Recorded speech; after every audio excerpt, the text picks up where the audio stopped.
ธุชนญาติโยมแห่งครั้งหนึ่งในภาคกลางคืนตั้งแต่20 นาฬิกาไปจนถึง22 นาฬิกา8 โมงถึง 10 โมงเมื่อคืนก็ได้มาพบกับพ่อแม่พี่น้องศรัทธาสาธุชนเป็นประจำทุกวันศุกร์ก่อนอื่นก็ต้องขอสวัสดีปีใหม่กับพ่อแม่พี่น้องศรัทธาญาติโยมปีเก่าได้ข้ามล่วงพ้นไปปีใหม่ไทยวันที่1 มกราคมก็ได้มาถึงบรรจบขึ้นแห่งวาระ365 วัน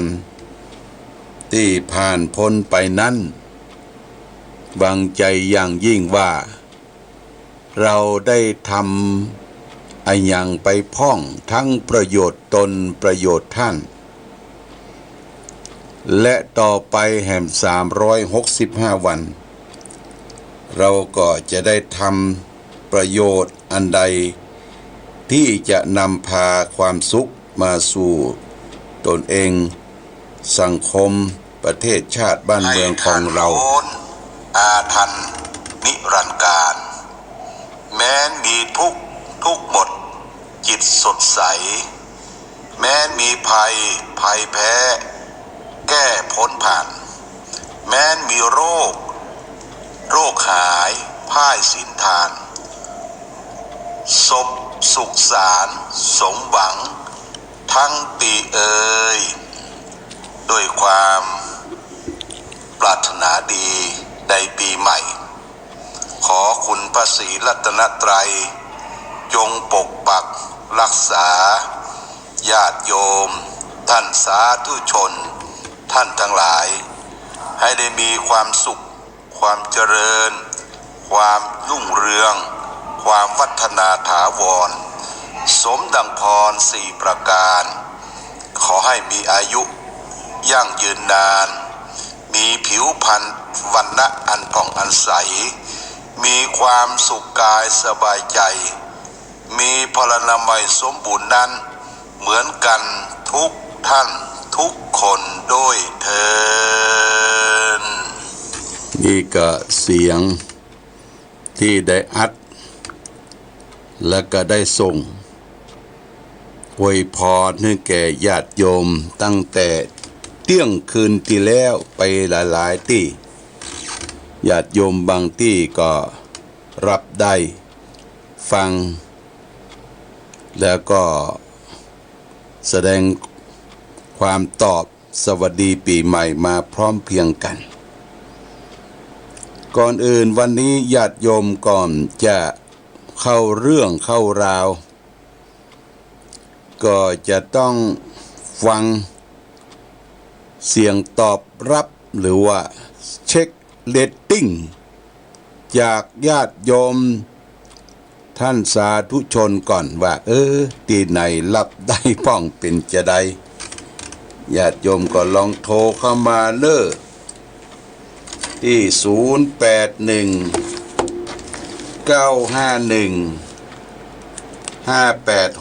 0819515864ญาติโยมนะ0819515864ก็จะได้ทราบว่าที่ตุลุงมาออกในวันนี้ญาติโยมได้ยินต่างอำเภอต่างจังหวัดในคลื่นสีข่าวเป็นจะได้จะไม่ได้เสียเวลาเนาะจะไม่ได้เสียเวลาที่ที่จะไปแต่สำหรับอำเภอแม่อายชัยปราการก็คงจะมีปัญหาเพราะว่าญาติโยมนี่รับชัดเจนอยู่แล้ว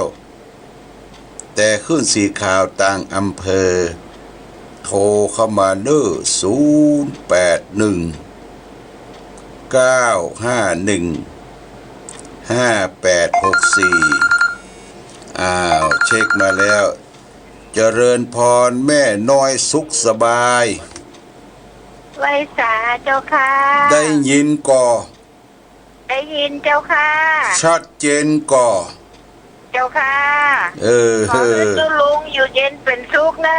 ขอบคุณขอบคุณ อายุมั่นขวัญยืน ขอบคุณขอบคุณ เป็นลมใสให้กับญาติโยมเยอะๆเลย โมทนาสาธุ เช่นเดียวกัน เจ้าค่ะ นะ เจ้าค่ะ ขอแม่น้อยญาติโยมทุกท่านมีความสุขในปีใหม่นี้เหมือนกันจู้ผู้จู้คนเนอขอบคุณ เจ้าค่ะ แม่น้อยสุขสบายมาแล้วเวียงปลาเป้าเนาะแม่เนาะ ไว้สาเจ้าค่ะ เจริญพรอ้าวขอบคุณแม่น้อยเช็คสายต่อไป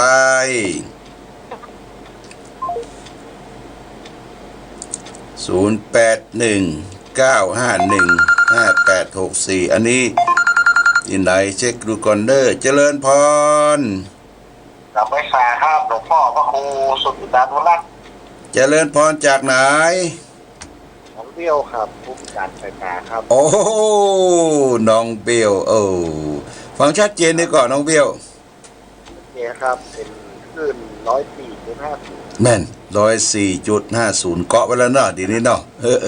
นะครับไปห้องเพลงมากำลังตื่นนี่ ปดต่อห้องติงเพลงที่ไหน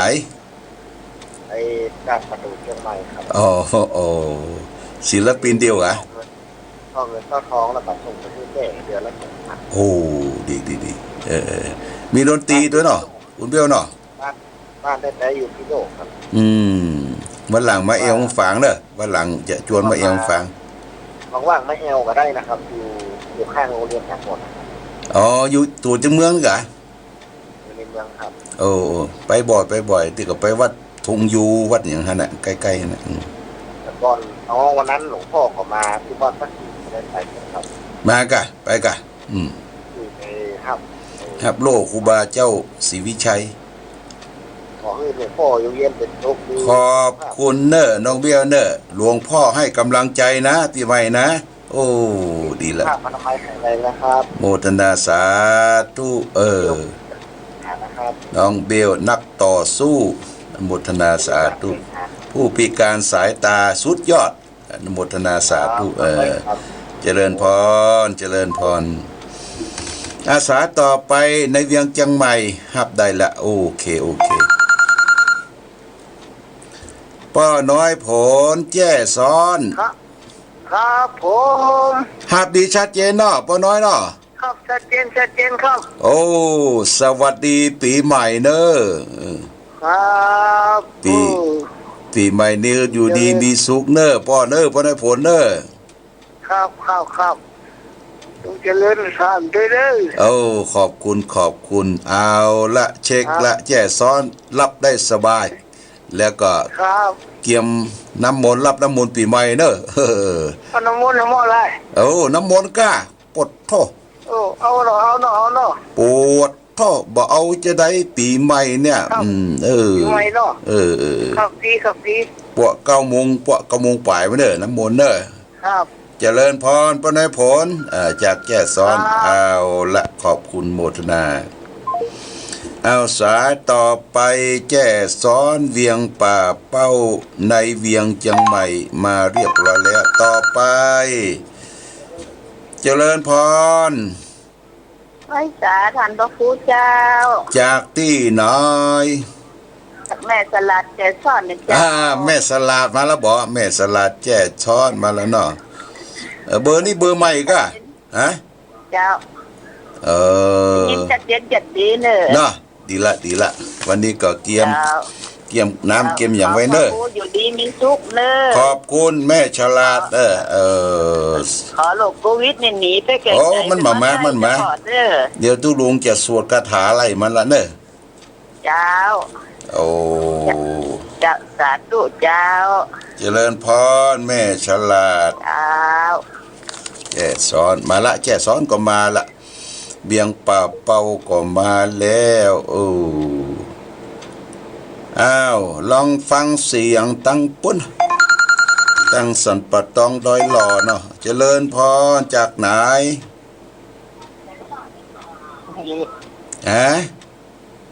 ครับ อู้เลยป้อ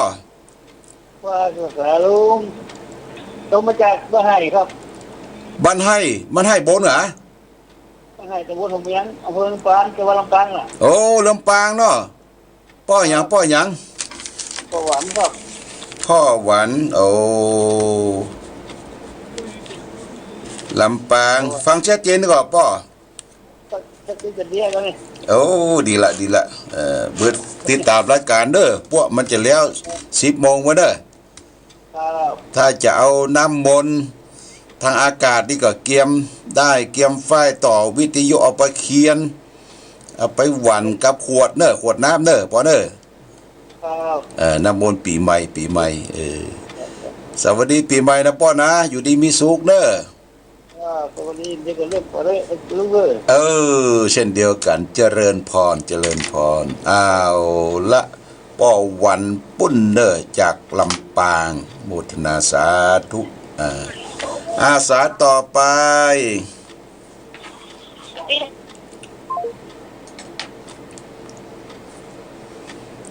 อ๋อหลายตีหลายตังแม่เจนจิรา เจ้ากับไปสาเจ้าชัดเจนดีเลยเจ้า ฮัลโหลวันนี้สวัสดีปีใหม่นะแม่เจนจิราเด้อ สวัสดีเจ้ามันได้การขอให้หลวงพ่อยุ่มมันขวัญยืนเด้อ โอ้แต่กะเอาสักตะได100 เนาะ 100 ครบเข้าเลยเจ้า เออเช่นเดียวกันเด้อ มีสุขตลอดเจ้า สวัสดีปีใหม่หายโรคหายภัยในแม่เด้อแม่เจนจิราเด้ออยู่ดีมีสุขเจริญพร สาธุเจ้า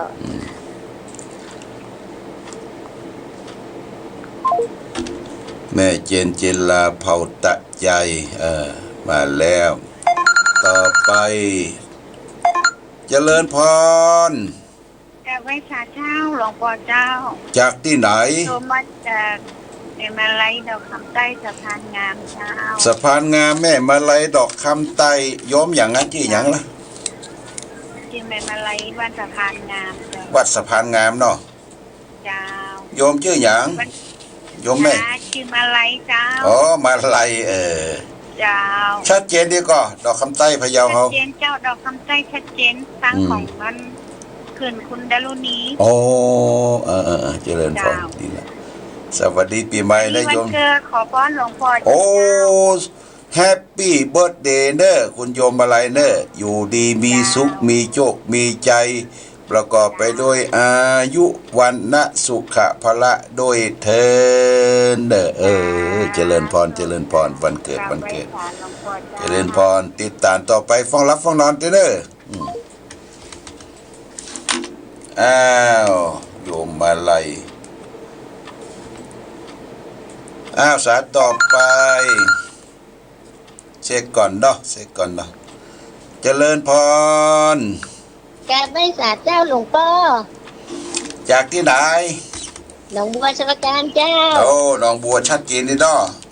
เจ้าชัดเจนดีเจ้าวัดดีปีใหม่แน่หล ส วงพ่อ วัสดีปีใหม่เช่นเดียวกันอยู่ดีมีสุขแน่ โอ้ อายุมั่นขวัญยืนนะเจ้า ดีละโมทนาสาธุนะขอบ วัน คุณ นี้ นะ จะได้น้ำมนต์กับหลวงพ่อ ได้กะนั่นสำคัญขึ้นปีใหม่เนี่ยวันนี้น้ำมนต์จะยาวหน่อยเนอะปีใหม่ลูกเจ้าเตรียมเรียบร้อยแล้วเป็นน้ำขมิ้นส้มปล่อย โอ้ขอบคุณโมทนาสาธุอาสาต่อไปโยมใจประการฝางแม่อายหลับได้ชัดเจนเจริญพรแม่บัวเจริญพร เจ้าหลวงพ่อ แม่บัวอยู่ไหนฮะอยู่ไหนแม่ ความพระจางเมียของเรา แม่บัวคำท่าช้างเวียงหนองร่องชัดเจนดีก่อ ชัดเจนเจ้าเกียรน้ำมนต์มาเลยเด้อ ดีโมทนาสาธุ น้ำมนต์เกียรก่อน โชคดีปีใหม่เนอะแม่เนอะอายุมั่นขวัญยืนทุกเจ้าตุลุงอยู่เป็นสบายอยู่เป็นกู้เป็นกิมกันไปเนาะฟังรับฟังนอนเตอร์เกมได้ละมนเด้อฟังรับฟังนอนเตี้ย เจริญพรก็เช็คเรตติ้งเหลี่ยม5 นาทีเนาะว่าทีไหนรับได้พ้องเจริญพรอาสาต่อไป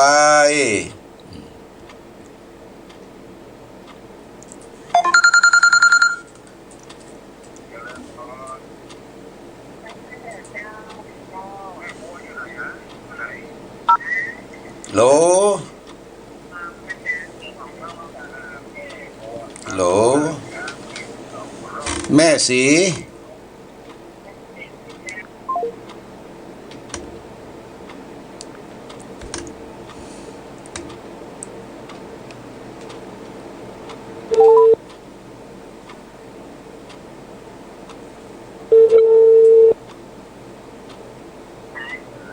เจ้า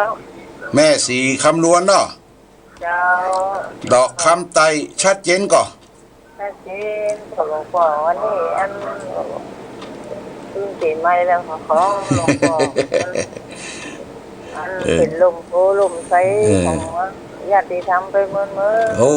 โมทนาสดขอบคุณ อายุหลวงพ่อเจ้าอันพระอนุนเลย ปดต่ออันโดนอายุเท่าไหร่ 100 โอ้โหต่อโอ้ เอา โห ซะ100อยู่ เด้ออ๋อเนาะเอาร้อยสาวเนาะ เจ้า100 เมียนกันเด้อใส่เป็นกันญาติธรรมเด้อทั้งทำไป อยู่ดีเบสุกแม่คำนวณนะแม่สีคำนวณ ไปใส่ยังสูงเลยเจ้า เจริญพรแม่สีเด้ออยู่ดีมีสุขเด้ออาสาต่อไปเช็คก่อนเดี๋ยวก็ว่ากันเจริญพร ไว้ช้าพระครูเจ้าฟังเงินเด้อ แม่เลี้ยนเนาะ เจ้า แสนต่อ เจ้า ห้วยดินดำกับที่ไหน สุขสันต์วันปีใหม่ ขอให้พระครูมีอายุยิ่งยืนนานตลอดปีตลอดไปเจ้า เจริญพรขอบคุณเด้อ เจ้า บุญกรรมบุญจูอยู่ดีมีสุขกันเด้อแม่เด้อ เจ้าสาธุเจ้า เจริญพรไปฟ้องรับฟ้องร้อนเด้อติดตามรายการต่อไป โอ้เอาคำเล่นน้ำมนต์นะ เจริญพรขอบคุณแม่เลี้ยนแสนต่อ เจ้า ขอบคุณอาสาต่อไปนี่เปิดก่อนเนาะเปิดสายก่อนสายนี้มาใหม่804เจริญพร ไว้สาเจ้า จากที่หน่อย เจ้าจากเมสายเจ้าลูกเมสายไปเนอะเมสายอำเภอเมสายไปนะ โอ้แม่สายฟังขึ้นไหน เพื่อนของนั้นดารุณีคนที่ลิงมาเนี่ย โอ้สุดยอด สันคงวิดีโอ สันคงวิดีโอโยมชื่อหยัง ชื่อแก้วเจ้าแก้วพญาสมนามสกุลพญาสม แม่หยะ แม่แก้วพญาสม แม่แก้วพญาสม อยู่อันหนองอ้อหมู่2ตำบลภูผาอำเภอเมสาย โอ้โมทนาสาธุชัดเจนดีกว่าแม่ชัดเจนเนาะ เจ้าชัดเจนจะดีฟังตึงว่ากูตรงกูองอ่ะ ดีละเด้อติดตาม ไปหาเปิ้นนั่นติดเนาะ ฟังรับฟังนอนเด้อ หาหลวงพ่อวันนี้โทรหาหลวงพ่อมันติดวันหน้าบุญเช่ง โอ้ อย่างนั้นเนาะ ปีใหม่ลูกปีใหม่ตัวอันยังก็ไม่ดีๆ ละ ละ สวัสดีปีใหม่ตัวนี้เนอะ เจริญพรขอบคุณเด้อ ขอให้หลวงพ่ออายุมันยืนยาวเนอะได้200 ขวบเข้าเนอะ ปวดท้อ200 ขวบเข้าขอบคุณเด้ออยู่ดีมีสุขเด้อแม่แก้วเด้ออยู่ดีมีสุขขอบคุณโมทนาสาธุ เจ้าไว้สาเจ้า จากแม่สายเปิ้นก็ฮับได้เลยทำได้หมดอ่ะ โอ้ดีละขอบคุณอาสาต่อไป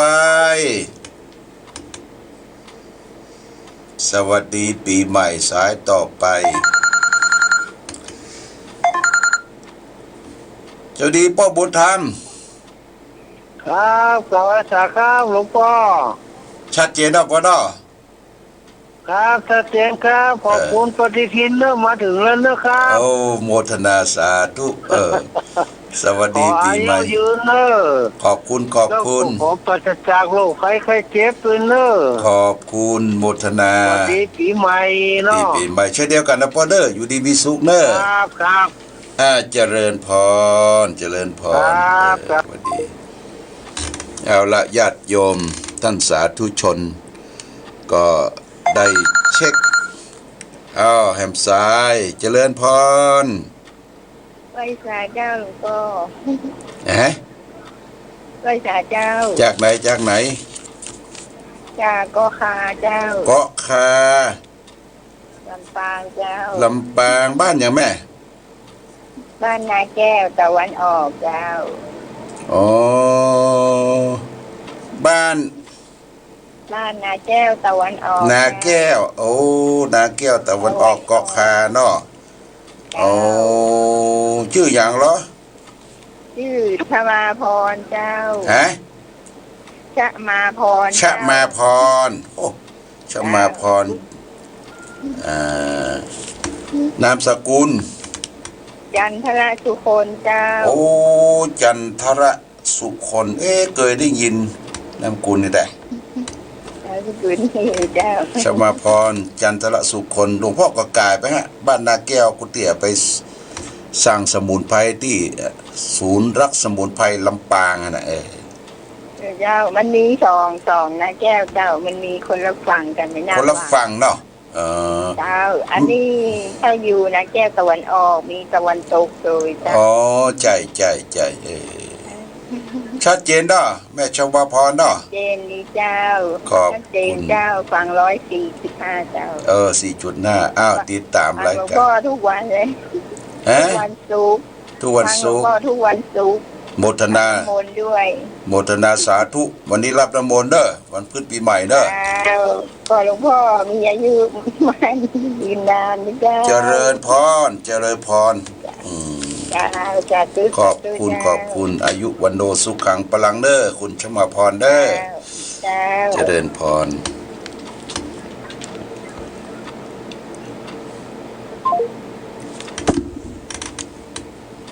เกาะคาก็มาแล้วเนอะอันนี้ลองติดตามเป็นแก้ห่มสวัสดีแม่จันฟอง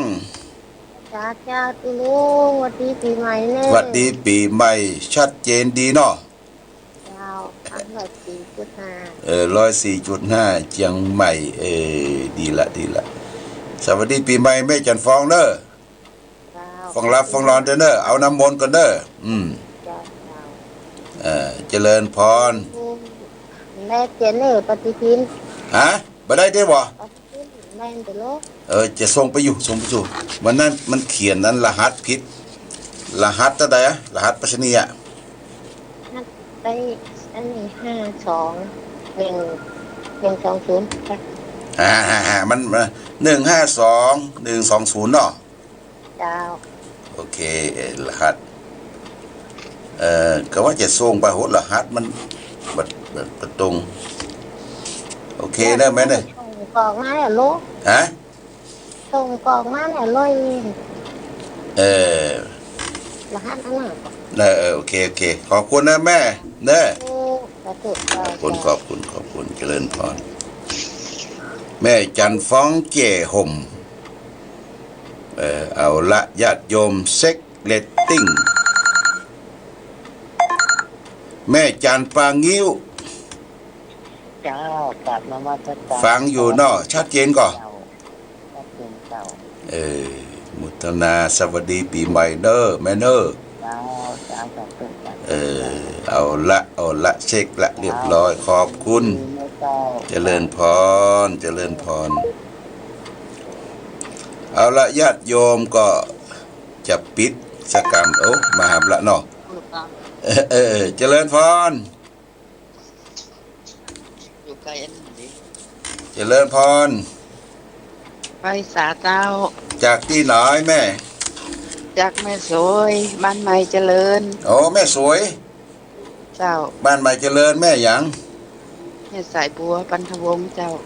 แม่สายบัวกันทะวงศ์บ้านใหม่เจริญแม่สวยเนาะ เจ้า แม่สวยก็ใกล้เขาเนี่ยก็คนหลายดอยมันแต่เนาะ เจ้าวันนั้นก็ไปแอวอยู่เจ้า นั่นกะ ขอบคุณนะ สาเด้อปีใหม่นี่ ขอบคุณนะแม่เด้อ เจ้า ขอบคุณโมทนาสาธุอยู่ดีมีสุขมีโชคมีใจเจริญพร สายต่อไป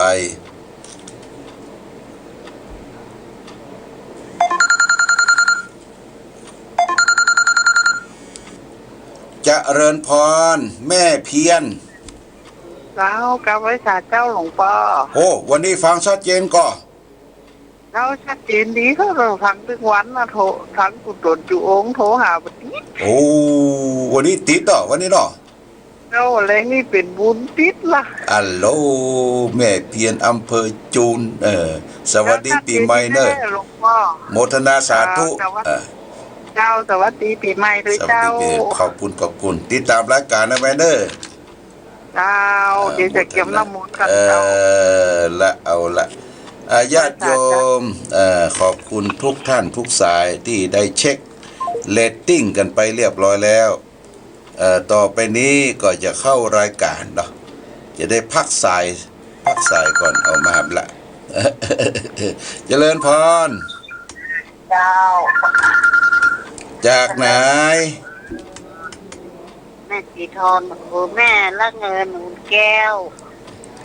แม่ละเนี่ย แม่ละเงินหนูแก้วหนองบัวชัยประการ ละเงินดวงแก้วโอ้ใกล้ๆเนี่ย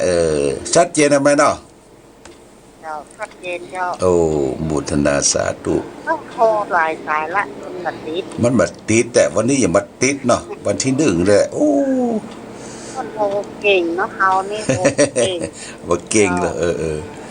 เจริญพรเนอะแม่เด้อ เจ้า ขอบคุณติดตามฟังรับฟังนอนเด้อบุตรก็เอาน้ำมนต์เด้อ ความทุกข์ อยู่ดีมีสุขเนอะปีใหม่ ปีใหม่ขอให้โชคดีเด้อ แน่นอนเช่นเดียวกันนะแม่เด้ออยู่ดีมีสุข เจ้า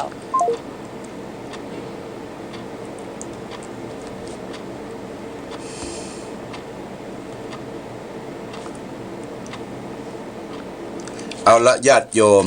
ท่านสาธุชน ก่อนที่จะมาพบเรื่องราวต่างๆเขาก็มายุดเช็ครายการเรียบร้อยแล้ว ต่อไปนี้ก็จะได้ฟังเพลงจากสถานีเพลงที่มีความหมายจากเบืองฝาง 100.25 เป็นลำดับต่อไป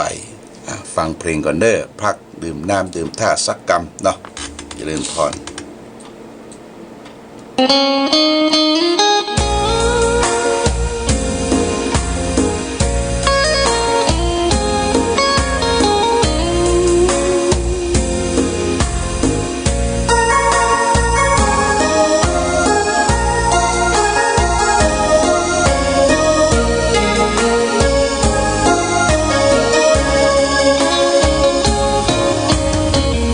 วัดวาอารามเรืองร้องพ้องฟ้าสืบสานนานมาล้านนาแดนไทยวัดพระบาทอุดมน้ำบ่อสาวาเล่าขานกันมานานไกลศาสนายิ่งใหญ่ของชนชาวไทยพระพุทธบาทจำลองของพระสัมมาองค์พระศาสดาพุทธบูชากราบไหว้องค์พระเจ้าฝางอุดมศิลป์ผู้สร้างสรรค์มานานไกลนามอุดมก้องไปสมในฉายาก่อนเป็นวัดร้างโบราณสืบสาน2524พระมหาราชครูเกษราปัญญาปรมาติกาจารย์จากวัดดำไพเชียงใหม่สืบสานเวลาผ่าน131 ปีนานไกลวัดพระบาทอุดมรุ่งเรืองงามตา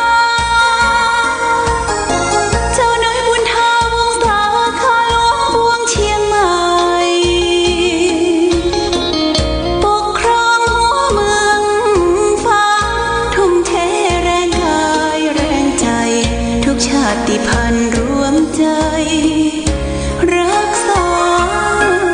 มัคคี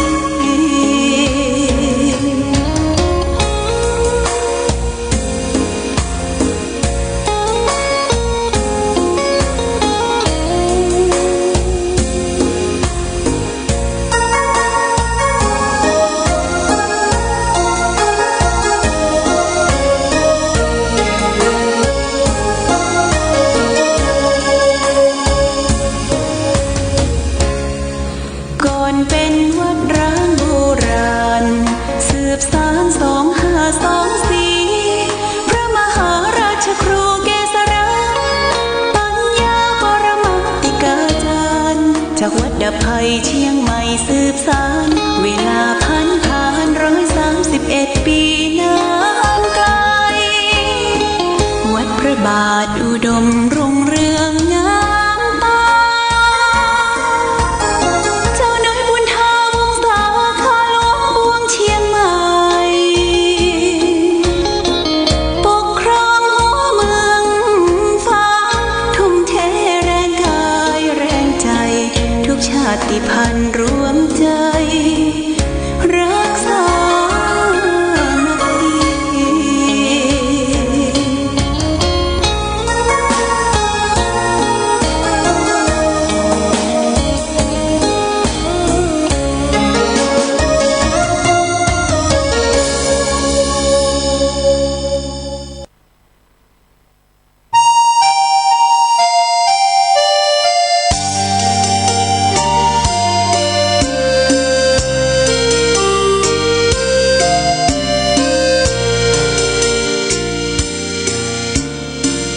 พื้นดินถิ่นแคว้นในแดนกว้างขวางเมืองฝางอำไพเลิศล้ำวิไลชวนให้ไปหาทุ่งเขาเนาไพรหากใครได้มามวลใจนักหนาได้มาแอวเมืองฟ้า ชุ่มเย็นช่ำล้ำเที่ยวทำตาเต่าแดนเก่าโบราณเรียบล้อลำธารเที่ยวดอยอ่างขางเขื่อนน้ำแม่นางเยี่ยมชาวบ้านยางป่าคาดอยลางกลางถ้ำผาพึ่งพนา ป่าสวยน้ำใสน้ำใจสะอาดเมืองฟ้าธรรมชาติเสกสรรปันมา หลากพื้นเผ่าพันธุ์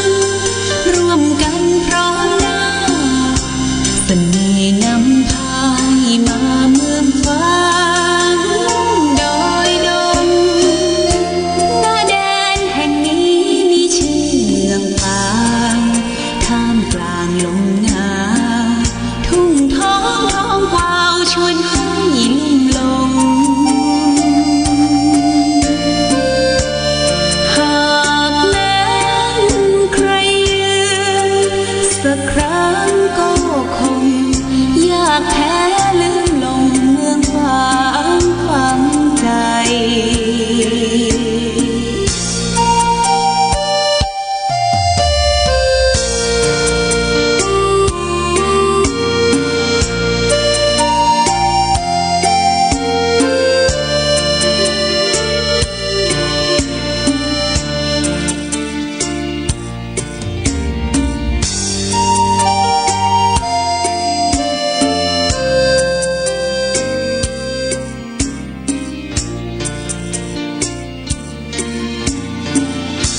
ละญาติโยม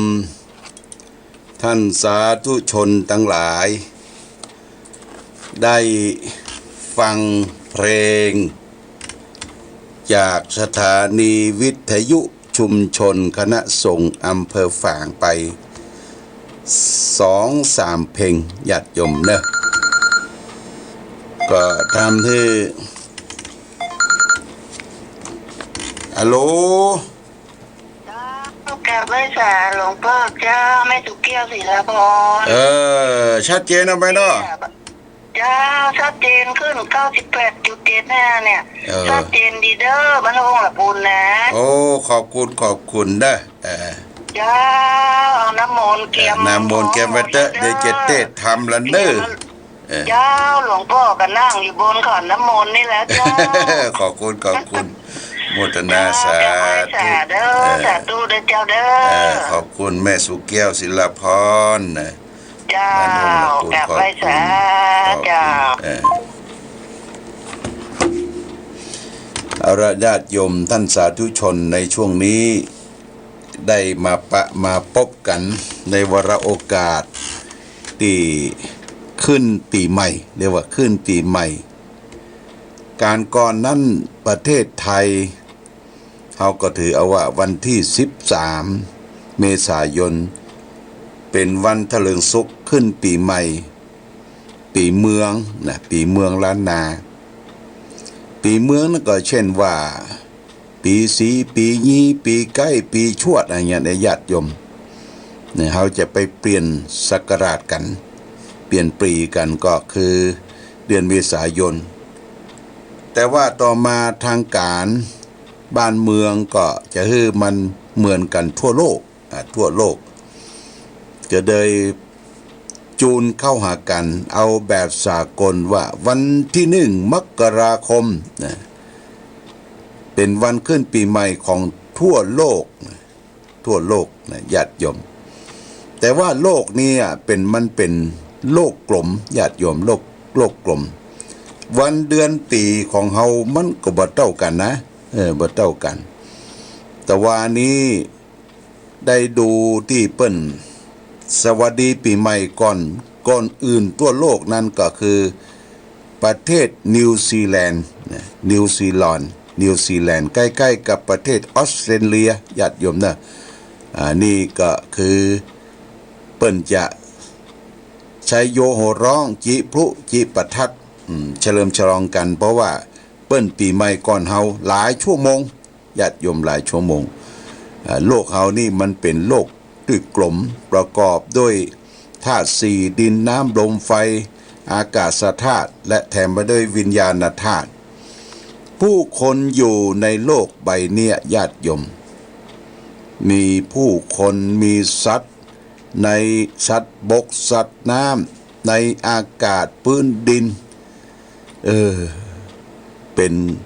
โลกก้อนกลมๆที่ได้รับแสงพลังงานจากแสงพระอาทิตย์ถ้าพระอาทิตย์บอดเมื่อใดนะญาติโยมเนี่ยบอดเมื่อใดหมู่เฮาทั้งหลายก็อยู่ในโลกนี้บ่ได้เพราะว่าโลกนี้ที่เย็นจากดวงพระอาทิตย์มาก็กำเนิดเกิดสัตว์โลกขึ้นมาเป็นเซลล์เล็กๆเริ่มอนูเล็กๆเกิดเป็นสิ่งที่มีชีวิตพัฒนามาเป็นสัตว์เป็นคนแต่ละสัตว์แต่ละคนแต่ละท่านมนุษย์ในโลกก็บ่เหมือนกันเด้อในโซนหนาวในโซนที่เปิ้นอยู่ที่คือขั้วโลกเหนือกาในโซนประเทศยุโรปอเมริกาโซนหนาวเนี่ยคนจะมีผิวขาวนะมีผิวขาวในโซนร้อนอย่างแอฟริกาเนี่ยญาติโยมคนจะมีผิวดำโซนร้อนในโซนของเอเชียนี่คนเฮาทางเอเชียนี่บ่สูงเด้อปอกล็อกแป๊กแลกบ่สูงแล้วก็มีสีเหลืองนะแต่ละโซนก็อยู่ร่วมกันในมนุษย์โลกเป็นมนุษย์โลกนี่โลกคือหมู่สัตว์ที่อาศัยอยู่ในบนปฐพีบนแผ่นดินเพราะฉะนั้นเราอยู่ในโลกนี่ก็พัด เปลี่ยนเวียนไปตามกาลและเวลาตามยุคตามสมัยตามอายุไขของภัยของมันญาติโยมที่จริงปีใหม่วันใหม่เดือนใหม่เฮาก็สมมุติกันขึ้นมาอันตัวเฮาและท่านทั้งหลายก็เหมือนกันเฮาก็นึกว่าปีใหม่เปลี่ยนวะแก่ขึ้นมาแห่มปีแห่มวันญาติโยมที่จริงชีวิตเฮาก็มันก็ผ่อนมันเปลี่ยนแปลง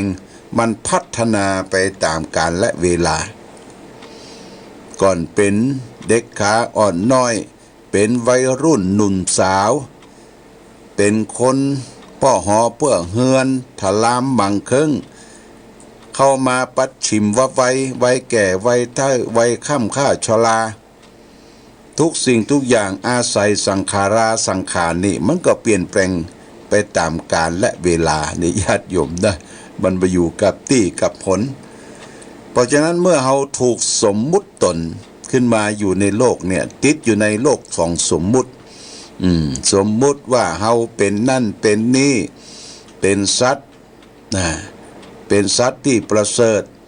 บางทีมนุษย์โลกเขาก็สมมุติกันขึ้นมาเป็นตำรวจเป็นทหารเป็นข้าราชการเป็นพระเจ้าประสงค์เป็นข้าบดีเป็นเศรษฐีเป็นคนยากคนจนนี่ก็มันก็เป็นเรื่องของมนุษย์โลกเขาจะต้องเป็นไปอย่างนั้นแต่ธรรมชาติธรรมะเนี่ยทำให้คนเฮาเนี่ยมีความเสมอภาคกันหมดนะมนุษย์โลกเนี่ยญาติโยมนะมีความเสมอภาคกันหมดเรื่องของแก่เมื่อเกิดมาแล้วนะเรื่องของแก่และเรื่องของความเจ็บไข้ได้ป่วยสุดท้ายเรื่องของความตายความตายเนี่ยมันเป็นสัจธรรมมันเป็นความจริงที่มนุษย์โลกเกิดมาจะต้องประสบพบปะกับสิ่งเหล่านี้องค์สมเด็จพระสัมมาสัมพุทธเจ้าของเรา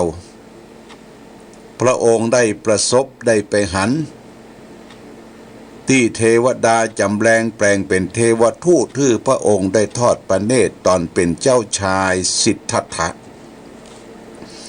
ได้ไปหันคนมีต้องมีคันได้ไปหันคนแก่คนชราได้ไปหันคนเจ็บสุดท้ายได้ไปหันได้ประสบบุคคลที่ถึงแก่ความตายญาติโยมเจ้าชายสิทธัตถะได้ทอดพระเนตรเห็นปัญญานั้นเกิดความสังเวชสลดจิตใจว่าในโลกเนี่ยเป็นจะได้จะต้องมีคนเกิดคนแก่คนเจ็บคนตายเมื่อคิดแล้วว่าบ่ม่วนอกม่วนใจได้ประสบกับภัยสิ่งเหล่านี้และพระองค์ก็มีสติปัญญาคิดพิจารณาเป็นนักปราชญ์เป็นปรัชญาชีวิตที่พระองค์จะต้องคิดค้นหาหนทางที่จะเอามาแก้การเกิดแก่เจ็บตายสุดท้ายเมื่อพระองค์มีพระชนมายุ29 พรรษาพระองค์ก็ได้สละทุกสิ่งทุกอย่างที่เป็นเครื่องพันธนาการเป็นเครื่องผูกรัดมัดตึงให้พระองค์ได้ติดได้คล้องอยู่กับโลกกับโลกวิสัยบ่มีความที่จะดิ้นรนไปไหนเพราะว่าพระราชบิดาพระราชมารดาอยากจะยกย่องท่านเป็นจักรพรรดิอยู่ในเมืองกบิลพัสดุพระองค์ก็ได้คุ้นคิดอยู่ตลอดเวลาหาหนทางประจวบเหมาะเมื่ออายุได้29 พรรษาพระองค์ก็ได้สละทุกสิ่งทุกอย่างสละคฤหัสถ์วิสัยสละที่จะได้เป็นกษัตริย์แทนป้อสละนางสนมกำนันเป็นพันสละลาหูน้อยลูกสละพระนางยโสธราออกทรงผนวดออกบวชละทุกสิ่งทุกอย่างกำเมืองเขาว่าละตินตกโตญาติโยมนะละตินตกโตบ่เอาอย่างละ ออกทรงผนวดออกบวชใช้เวลาค้นคว้าหาสัจธรรมความจริงถึง6 ปีญาติโยมนะพระองค์ก็อยู่ตามธรรมะตามธรรมชาติตามภูเขาลำเนาภัยปลีกวิเวกก่อนที่พระองค์จะได้ตรัสรู้ธรรมในญาติโยมบ่ใช่จะไปนั่งรับตาสัก2-3 ชั่วโมงเพื่อบรรลุธรรมบ่ใช้เวลาถึง6 ปีทดลองวิธีการต่างๆทั้งในตัวของพระองค์เองทั้งหายใจเข้าออกทั้งอดกั้นพระกยาหารสุดท้ายก็ได้ปะหนทางที่จะทำให้แก้การเกิดแก่เจ็บตายเรียกว่าทางดับทุกข์ก็ไปปะทางที่เป็นอริยมรรคเรียกว่ามรรคมีองค์8เดินไปตามตั้งนั้นก็ได้สำเร็จผลตรัสรู้ธรรมที่ว่าอริยสัจ4คือความจริง4ประการรู้ทุกข์เกิดรู้ความดับทุกข์และรู้ข้อวัดปฏิบัติถึงความดับทุกข์นะญาติโยมท่านสาธุชนทั้งหลายเอาลองตั้งใจฟังเนี่ยพระองค์ตรัสรู้เรื่องทุกข์อย่างเดียวนะทุกข์คืออย่างทุกข์คือความบัดสบายกายบัดสบายใจของคนเราเนี่ยว่าทุกข์นะเมื่อพระองค์รู้ว่าความทุกข์มันเกิดขึ้นจู่ปัญหาทุกข์เนี่ยมันจะเกิดขึ้นเองพุทธขึ้นเองโดยบ่มีเหตุมีปัจจัยมาปีปมมีดันมีต้นเหตุนั่นเป็นไปบ่ได้พระองค์ก็สาวหาหนทางต้นเหตุไปปะว่ามันเป็นสมุทัยเป็นเหตุแห่งความทุกข์เพราะอย่างทุกข์เพราะวัฏฏะวนคือเวียนว่ายตายเกิดทุกข์เพราะสังขารที่เกิดขึ้นมาทุกข์เพราะสิ่งที่เป็นปัจจัยปรุงแต่งญาติโยมนะ ปัจจัยปรุงแต่งเมื่อปะทุกข์แล้วพระองค์ก็ได้ปฏิบัติด้วยหนทางที่มีความเห็นที่ถูกต้องมีความดำริมีการงานทำที่ถูกต้องความตั้งใจเสร็จแล้วก็มีปัญญารู้แจ้งเห็นจริงโดยศีลสมาธิปัญญาเรียกว่าทางมรรคมีองค์8ประการพระองค์ก็ได้ปะหนทางดับทุกข์และได้นำข้อวัดปฏิบัติถึงความดับทุกข์มาดูและสุดท้ายก็ได้เข้าถึงนิโรธคือความดับทุกข์นั้นการรู้แจ้งเห็นจริงของพระพุทธองค์ก็ไม่ใช่ไปดูที่อื่นที่ไกลดูในใจของพระองค์ดูในใจของพระองค์ว่าความทุกข์คือความบาดสบายกายบาดสบายใจความทุกข์เกิดที่จิตนะเพราะทำผิดเรื่องผัสสะความทุกข์จะไม่โผล่ถ้าไม่โง่เรื่องผัสสะ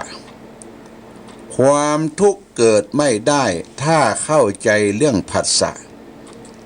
ญาติโยมผัสสะคืออย่างพอพึ่งมากาสอเสื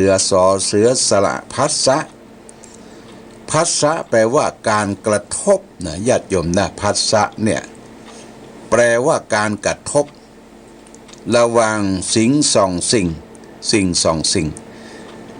ส่วนหนึ่งก็คืออยู่ในตัวเฮาซึ่งมีความเป็นใหญ่ในตัวเฮาเนี่ยตั้งแต่ตาหูจมูกลิ้นกายใจเรียกว่าอินทรีย์ทั้ง6เป็นอายตนะภายในของเฮาตาสัมผัสหันรูปหูสัมผัสกับเสียงกายใจสัมผัสกับอารมณ์กายสัมผัสกับสิ่งที่เป็นโพธพะคือร้อนแข็งกระด้างเมื่อตาหูจมูกลิ้นกายใจสัมผัสกับสิ่งเหล่านั้นสัมผัสกระทบกันเนี่ย มันเป็นปัจจัยให้เกิดเวทนาญาติโยมเนี่ยเวทนาคือการปรุงแต่งยกตัวอย่างง่ายๆเช่นว่าตาเฮาได้ไปสัมผัสกับรูปสมมุติว่ารูปสวยนะญาติโยมเด้อรูปสวยรูปงามรูปหล่อเราเอาการเมื่อตาเฮาไปสัมผัสไปยินดีในรูปที่รูปสวยรูปงามรูปรอเราเอาการนั่นเป็นปัจจัยส่วนให้เกิดเวทนาปรุงแต่งมีความรู้สึกว่าอยากได้อยากสัมผัสอยากกระทบอยากจะได้มาเป็นของตนของตัวอยากจะได้ทุกสิ่งทุกอย่างในรูปนั้นนี่ล่ะสัมผัสเป็นปัจจัยเกิดเวทนาเวทนาคือความรู้สึกนะรู้สึกว่าชอบรูปสวยเวทนาเป็นปัจจัยให้เกิดสังขารปรุงแต่งทุกสิ่งทุกอย่างสังขารเป็นปัจจัยให้เกิดวิญญาณคือความรู้แจ้งเห็นจริงว่าเนี่ยอย่างไรวิญญาณเป็นปัจจัยให้เกิดรูปนามสังขารเป็นความเศร้าโศกโศกะปริเทวะทุกขโทมนัสสุปายสะเป็นวงจรแห่งความทุกข์ญาติโยมนะทีนี้นักปราชญ์เปิ้นบอกว่าเอาเดี๋ยวเนอะเปิ้นโทรมาอีหยังอันเนาะฮัลโหลแล้วไม่ใช่ว่าท่านรู้ครับ เนี่ยหยังหมูเจ้าผมนะ ไผที่อยู่เชียงราย บ้านไหนบ้านไหนผู้เจ้าบอกที่ไปอยู่ด้วยกันที่ว่าท่านบอกผู้เจ้าผมนะจ๊ะชื่อหยังหรอเราตรงนั้นเรียกว่าไปอยู่ไอ้ดวงมาถามหาเนี่ยฮะไอ้ดวงบอกว่าโหชื่อหยังบอกมาเลยเว้ยจี้เว้ยหลวงพ่อกำลังออกวิทยุอยู่กำลังออกวิทยุเขาว่าไอ้คำฮะเดียวเนี่ยเขานันเดียววันเดียววันหลังจะไปเอวหาเด้อจำได้ตอนนี้กำลังออกวิทยุอยู่เนอะวิทยุโอเคนะจำเบอร์นี่ละเนอะ208ท้ายเนาะนันเดียวเนาะเข้าใจครับโอเคขอบคุณกำลังวิทยุอยู่เนอะกำลังออกกระจายเสียงอยู่เนอะท่านมีอาการโบกันพวกเราเจริญพรโอ้อันนี้ชื่อนานเบลวะอยู่ด้วยกันแต่ก่อนไปเรียนหนังสือกรุงเทพเปิ้นศึกขาลาเพศไปปุ้นไปอยู่เมืองเจียงของปุ้นคุณดวงรูปดีบ้านแม่ห้างเปิ้นสอดหาหมู่เดียวเซียวเพื่อนกันหมู่เดียวเซียวเพื่อนกันแล้วก็บอกเบอร์บอกอย่างก่อนไปอยู่ปุ้นกรุงเทพญาติโยมหลวงพ่อก็ไปอยู่กรุงเทพไปเรียนศึกษาปุ้นวัดดอนกุลาเป็นหมู่เป็นโจมก็แยกย้ายกันไปนี่เป็นเรื่องของอนาคตหรืออดีตที่ผ่านมาแล้วที่ได้พบกันขอบคุณเด้อญาติโยมที่โทรมาตะกี้เรื่องถึงเปิ้นบ่ให้เกิดวงจรความทุกข์เวลาตาไปสัมผัสกับรูปเนี่ยตาหูจมูกลิ้นกายใจเปิ้นให้ไปตัดที่เวทนานะเวทนาญาติโยมเกิดความรู้สึกถ้าตาเห็นรูปมันชอบรูปก็ไปตัดว่าตัดตอนนั้นก่อนบ่ปรุงแต่งบ่เป็นสังขารบ่เป็นวงจรแห่งความทุกข์ถ้าไปปะกับรูปที่มันน่าเกลียดน่าจังน่าจะน่ากลัวเนี่ยญาติโยมเปิ้นก็ไปตัดที่เวทนาก่อนบ่ปรุงแต่งคือมันครบวงจรแห่งความเกลียดความชังความทุกข์อันนี้เป็นเรื่องสำคัญญาติโยมนะเพราะฉะนั้นปีใหม่ที่มันเปลี่ยนแปลงมันเป็นสภาพการของความสมมุติที่จริงจิตใจเฮาก็อยู่อย่างเก่านะจิตนี่บ่ค่อยจะเปลี่ยนแปลงเท่าใดแต่ว่าจิตของเฮาเมื่อได้รับผลกระทบเมื่อจิตเฮายังเป็นปุถุชนอยู่คำว่าปุถุนี่มันหนาช ชนที่มันเกิดมามันหนาด้วยความโลภความโกรธความหลงมันเปลี่ยนได้เวยนะญาติโยมนะมันเปลี่ยนได้เวยมันมากระทบและจิตใจเปลี่ยนเดี๋ยวโกรธเดี๋ยวเกลียดเดี๋ยวจังเดี๋ยวโมโหโทโสคนนั่นคนนี้บัดถูกหูบัดถูกตาบัดถูกปากอันนี้คือเรื่องของจิตของปุถุชนถ้าจิตของอริยชนคือผู้ปฏิบัติดีขึ้นมามีศีลมีสมาธิมีปัญญามีทานศีลภาวนาจิตของเปิ้นเนี่ยจะมีเกราะนะคำว่าเกราะป้องกันเนี่ยเป็นคัตตี้เซฟญาติโยมนะคัตตี้เซฟนี่เป็นภาษาของอิเล็กทรอนิกส์เป็นภาษาของไฟฟ้าเวลามันช็อตนะญาติโยมมันช็อตมันจะต้องมีคัตเอาท์หรือเบเกอร์ตัดเชฟนะฮึดมันฮึดตัดที่เวทนานะญาติโยมจะไปปรุงแต่งนักนะปรุงแต่งนักเวลาตาสัมผัสกับรูปสวยรูปงามรูปเกียรติรูปจ๊ะเวลาหูไปสัมผัสกับเสียงที่เพราะที่สนอโสดที่เกียรติที่จังบ่เพราะบ่สนอโสดเวลาลิ้นไปสัมผัสกับรสอาหารรสจืดรสจางจะไปให้มันตัดที่เวทนาคือความรู้สึกนะมันจะเผ็ดจะเค็มจะจืดจะจางหับตัดบ่ต้องไปปรุงแต่งเดือดร้อนไปถึงคนนั่นคนนี้คนทำเนี่ยมันจะทำให้เกิดเป็นวงจรแห่งความทุกข์คือความบัดสบายกายบัดสบายใจในญาติโยมนะลองฝึกหัดตัดที่เวทนาตาสัมผัสกับรูปหูสัมผัสกับเสียงจมูกสัมผัสกับกลิ่นลิ้นสัมผัสกับรสใจสัมผัสกับอารมณ์กายสัมผัสกับโผฏฐัพพะสัมผัสเป็นปัจจัยให้เกิดเวทนาญาติโยมเวทนานี่สำคัญเลยเวทนาการปรุงแต่งความรู้สึกเนี่ยชอบบ่ชอบน้ำอยู่ตรงนี้เพราะฉะนั้นถ้าเราฝึกหัดปฏิบัติกาย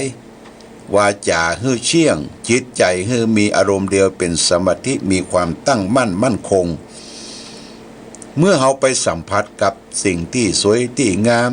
ที่ฟังเสาะสนอโสดเนี่ยมันจะมีความรู้สึกว่าบ่สนใจญาติโยมนะบ่สนใจเพราะว่าเราไปถลำตัวไปสัมผัสกับมันไปคลุกคลีกับมันไปปรุงแต่งกับมันเป็นสังขารเนี่ยทุกข์คือความบัดสบายกายบัดสบายใจบอกแล้วความทุกข์จะไม่เกิดความทุกข์จะไม่มีความทุกข์จะเกิดไม่ได้เพราะเข้าใจเรื่องผัสสะนี่เป็นกรรมหลวงพ่อพุทธทาสท่านว่าผัสสะเนี่ยตัวเดียวเนี่ยสำคัญการกระทบเนี่ยญาติโยมถึงวันที่มันเดือดร้อนวุ่นวายสังคมชุมชนตั้งแต่ระดับครอบครัวไปถึงชุมชนหมู่บ้านอยู่ที่สัมผัสเนี่ยการสัมผัสการกระทบเนี่ยญาติโยมนะกระทบถ้าเฮาไปสำรวมอินทรีย์เฮาเวลาเห็นรูปเวลาฟังเสียงเวลาดมกลิ่นเวลาริมรสเวลาสัมผัสกับสิ่งที่นุ่มนวลกระด้างแข็งเวลารับอารมณ์เนี่ยญาติโยมบ่ให้มันปรุงแต่งเป็นวัฏจักรวงจรแห่งความทุกข์เรียกว่าอิทัปปัจจยตาเนี่ยวงจรแห่งความทุกข์เราก็จะมีความรู้สึกว่ามีเชฟตี้คัดในตัวนะเชฟตี้คัดในตัวอันนี้ฝากไว้ปีใหม่ญาติโยมนะปีใหม่เขาก็รู้สึกตัวเองตรวจสอบดูตัวเก่าว่าสิ่งที่มันพ้นไปบ่ต้องไปอะไรใจคล้องบ่ต้องไปห่วงห้องอะไรสิ่งที่มันจากไปแล้วและก็บ่ต้องไปกังวลถึงอนาคตอนาคตะที่ยังมาบ่ถึงเตื้อพระพุทธเจ้าสอนให้เฮารู้จักอยู่กับปัจจุบันญาติโยมนะปัจจุบันน่ะคือการมีสตินะ ระลึกได้มีสัมปชัญญะคือความรู้ตัวทั่วพร้อมเอาอยู่ในวัยในเพศใดอยู่ในสังคมใดที่เขาจะอยู่ร่วมกันอย่างบ่มีเหตุเพศภัยปลอดภัยจากความทุกข์ทางกายทางใจได้เนี่ยคือรู้จักรักของปัจจุบันก็คือการปฏิบัติธรรมให้มีสตินั่นเองเพราะฉะนั้นปีใหม่เนี่ยญาติโยมนะให้ฝึกตัวเองตัวเก่านะจะไปลวนเลจะไปท้อแท้เรื่องนั้นเรื่องนี้สิ่งที่มันเสียก็เสียไปบ่สามารถที่จะเอาขึ้นมาใหม่ได้แต่ว่าวันซืนเนี่ยก็มีคนมาบวชเนกขมะชีพราม3 วัน 3 คืนว่าบวชเนี่ยหยังเป็นสุภาพสตรีอายุยังหนุ่มว่าอยู่บ้านบ่ม่วนฮ้อนว่ะฮ้อนหยังใจมันวิดวัดนึกถึงแฟนเก่าที่ได้ตายไปถูกรถชนญาติโยมนะลูกจนอ้าวดีละเข้ามาถูกทางเข้าหาถูกทางต้องสงบที่เฮานะการปรุงแต่งสิ่งที่มันเสียมันแก้วมันแตกมันบ้างมันแห้งไปบ่สามารถที่ก่อรูปขึ้นมาอย่างเก่าอย่างเดิมได้เนี่ยก็รู้จักสละรู้จักการปล่อยวางญาติโยมเนี่ยรู้จักการปล่อยวางดังในสมัยพุทธกาลที่ชื่อว่านางกีสาโคตมีน่ะได้อุ้มลูกน้อยอายุขวบปลายน่ะถึงแก่กาลได้ตายไปนางเศร้าโศกเสียใจอะไรอาวรณ์หอบลูกไปเสาะหาหมอที่มียาเอามาชุบชีวิตลูกของนางขึ้นมาไปถามบ้านนั้นบ้านนี้บ้านน้อยกองใหญ่บ้านที่เต็มเพิ่นว่าหมอยาเนี่ยมีกุฏิกุฏางแต่บ่มียาที่จะรักษาคนที่ตายไปแล้วน่ะให้มีชีวิตพลิกฟื้นอย่างเก่าอย่างเดิมได้แต่ว่าในสมัยนั้นครั้งพุทธกาลพระพุทธเจ้ายังมีพระชนชีพอยู่ก็เป็นที่เล่าลือกล่าวขานว่าพระองค์เป็นผู้รู้แจ้งเห็นจริงในกองทุกข์ของสรรพสัตว์ทั้งหลายเขาก็บอกว่าอันคนที่หูยาเนี่ยมีอยู่เน้อ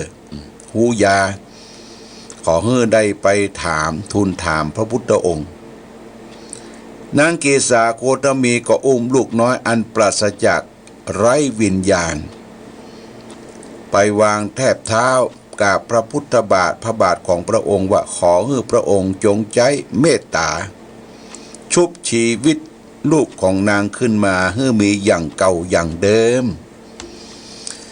พระพุทธเจ้ารู้ว่าคนตายไปเนี่ยจะมียาอย่างมาชุบชีวิตขึ้นมาได้ญาติโยมแต่พระพุทธเจ้าจะสอนซื่อตรงที่นางกำลังเกิดความโทมนัสเสียใจคับแค้นใจเนี่ยบ่เข้าใจเกิดใจกุศโลบายในการสอนว่านางลูกของนางได้ถึงแก่กาละได้ถึงความตายไปแล้วอยากจะให้ลูกของนางมีชีวิตพลิกฟื้นขึ้นอย่างเก่าอย่างเดิมจะต้องมียาขนาดหนึ่งยาขนาดนี้จะต้องผสมไปด้วยเมล็ดพันธุ์ผักกาดเมล็ดพันธุ์ผักกาดนั้นจะต้องไปเสาะหาเอาให้ได้จากบ้านคนที่บ่มีคนตายนางเกษาโคตมีได้ยินนั่นเกิดจิตใจฝ่อขึ้นมาญาติโยมนะลาจากพระพุทธองค์อุ้มลูกน้อยปราศจากวิญญาณไปเสาะหาเมล็ดพันธุ์ผักกาดที่บ้านคนบ่มีคนตายเปิ้นก็ว่าเมล็ดพันธุ์ผักกาดบ้านมีเพราะประเทศอินเดียนั่นเปิ้นใจพักเมล็ดพันธุ์ผักกาดเนี่ยเอามากันเป็นน้ำมันญาติโยมท้องทุ่งเดือน4เดือน5ช่วงหน้าหนาวเนี่ยเขาจะเลี้ยวไปท้องทุ่งเนี่ยเหลืองอลามไปหมด เปิ้นปลูกผักกาดใจเมล็ดพันธุ์ผักกาดเอาเป็นน้ำมันพืชญาติโยมนะเปิ้นนิยมปลูกกันแต่นางก็ไปถามกู้ตี้กู้ตางบ้านน้อยเมืองใหญ่ไปตามถนนหนทางเมล็ดพันธุ์ผักกาดมีกู้ตี้กู้ตางนางก็ถามว่าบ้านนี้เกิดมีคนตายก็เปิกว่ามอนเปิ้นตายอุ้ยเปิ้นตายพ่อเปิ้นตายผัวเปิ้นตายเมียเปิ้นตายผลปรากฏว่าทุกที่ทุกแห่งทุกคนมีคนตายเมล็ดพันธุ์ประกาศที่บ้านคนบ่มีคนตายนั่นบ่มีญาติโยมนางมีสติมีความลึกได้มีปัญญาเป็นทุนเดิมเอาลูกเขาอุ้มเมาะอกเนี่ยเกียบจะเน่าจะเฟะละโอ้ไม่ใช่คนตายก็ลูกเฮาโลกู้ตี้กู้ตางกู้แห่งคนก็มีคนตายนางเกษาโคทมีกับปิกขึ้นไปที่ประทับของพระพุทธเจ้าว่าพระเจ้าข้าอันเมล็ดพันธุ์ประกาศตีข้าน้อยไปเสาะหาน่ะมีกู้ตี้กู้ตางแต่ก็มีบ้านคนตายหมดพระพุทธเจ้าได้ทีก็เทศนาให้ฟังว่านางเอ้ยชีวิตของคนเฮานะมีที่ตึกมีที่จดคนชีวิตของสัตว์โลกย่อมเป็นไปตามกรรมกรรมมุนาวัตติโลโกสัตว์โลกย่อมเป็นไปตามกรรมลูกของนางได้ถึงแก่กาลเวลาอายุยังหนุ่มเกิดมาตายนางก็ต้องรู้ว่าความตายนี้ไม่ใช่จำเพาะที่จะเป็นเพราะลูกของนางคนเดียวอย่างที่เราไปเสาะเมล็ดพันธุ์ประกาศมีบ้านคนตายทุกที่ทุกแห่งทุกคนนางจุงได้มีสติปลงปล่อยวางจะไปติดยึดกับลูกถึงแก่กาลไปแล้วนางก็เข้าใจได้ฟังธรรมจากพระสัมมาสัมพุทธเจ้ารู้เรื่องกฎของกรรมอนิจจังทุกขังอนัตตาเป็นสภาพที่บัดเที่ยงแท้แน่นอนของชีวิตเสร็จแล้วนางก็เอาลูกไปกระทำเรียกว่าได้ทำการะตายไปแล้วก็ได้ประกอบกิจเอาลูกน้อยไปสลายร่างไปเผาเสร็จแล้วก็กลับมาฟังบวชเป็นภิกษุณีในที่สุดเนี่ยญาติโยมนะอันนี้ฝากไว้ญาติโยมได้คิดพิจารณาว่าทุกสิ่งทุกอย่างนะในโลกเนี่ยมันบ่ใช่ของเฮาเด้อบ่ใช่ของเฮาอย่าไปยึดแม้แต่ตัวเองตัวเก่าก็บ่ใช่ตัวเก่าที่จะยึดให้มันมั่นคงแข็งแรงถาวรบ่ให้ผมมันงอกบ่ให้เนื้อหนังมันย่นมันหยังบ่ให้มีการเปลี่ยนแปลงเนี่ยบ่ได้ญาติโยมมันเปลี่ยนแปลงอยู่ตลอดเวลาตามอายุตามการเวลาของความเปลี่ยนแปลงของโลกญาติโยมนะฉะนั้นเราต้องรู้สภาพของความที่เป็นสัจธรรมความจริงว่าทุกสิ่งทุกอย่างในโลกเนี่ยมีความเกิดขึ้นตั้งอยู่ดับไปเป็นอนิจจังทุกขังอนัตตานี่เมื่อเฮาถึงปีใหม่เฮาก็เอาธรรมะมาใจญาติโยมนะที่จริงก็บ่มีหยังเปลี่ยนแปลงไปนักเฮาก็รู้ด้วยตนเองตัวเก่าว่าอันความทุกข์เกิดขึ้นตั้งกายตั้งใจที่มันผ่านพ้นไปได้รับการกระทบกระเทือนอย่างมากเกินไปบ่หวนที่จะคิดถึงอดีตที่มันผ่านไปแล้วนะคือทำปัจจุบันเนี่ยทำคุณงามความดีสร้างตนสร้างตัวสร้างครอบสร้างครัวเกิดมาทั้งทีทำดีได้จะตายทั้งตีให้ได้ฝากเดี่ยวไว้ทำดีไว้ให้ลูกทำถูกไว้ให้หลานทำความชื่นบานไว้กับประเทศชาติบ้านเมืองญาติโยมนะแต่งใจดีๆในปีใหม่ตั้งอกตั้งใจทำแต่คุณงามความดีศึกษาตัวเองตัวเก่าให้นักก้มดูตัวเองตัวเก่าให้รู้จักตามศีลภาวนาหรือศีลสมาธิปัญญาเราก็จะพบแต่ความสุขที่เป็นสัจธรรมเป็นความจริงอย่างนี้เป็นต้นเอาละในปีใหม่นี้หลวงพ่อก็จะเอาทำเมืองมาเทศก่อนจะแปลงน้ำมนต์นะเท ต้ทำเมืองนี่ก่อนชื่อว่าใจยะ7ประการวันพุธวันฮือเนี่ยวันอาทิตย์วันที่3วันอาทิตย์ทางสำนักวัดพระบาทอุดมก็จะสืบชะตาให้ญาติโยมสืบชะตาญาติโยมจะเอาทำใจยะ7ประการเนี่ยครูบาบัดเทศญาติโยมตุเจ้าประสงค์21รูปก็จะได้ทำมังกรมงคลขึ้นปีใหม่แต่คนไปสืบชะตานะเขาก็จัดเก้าอี้นั่งห่างกันพอสมควรมีการคัดกรองมีผ้าอนามัยปิดจมูกปิดปากและสุดท้ายญาติโยมก็รับเข้ากล่องปฏิทินกลับไปกินข้าวบ้านไผ่บ้านมันทุเจ้าก็ฉันที่เนี้ยแต่ฉันกันห่างๆเนี่ยวันอาทิตย์เนอะญาติโยมเนอะไปจะสืบชะตาก็ยกมือสาร่วมกันเนอะที่ต่างวัดพระบาทอุดมน้ำบ่อสวาเมืองฝางเพิ่นจะสืบชะตารวงเป็นประจำปีขึ้นปีใหม่ญาติโยมก็เปิ้นจะเอาทำ7ประการวันนี้มาเทศก่อนเทศคือแก่ญาติโยมแฮมผูกนั้นมันจะเป็นธรรมที่ครูบาอาจารย์เปิ้นเคยเทศจะเทศในวันที่3เนี่ย9 โมงมาจุมกันเน้อญาติโยมเอาละต่อไปฟังธรรมเป็นมละมงคลเสร็จแล้วก็จะได้ทำน้ำมนต์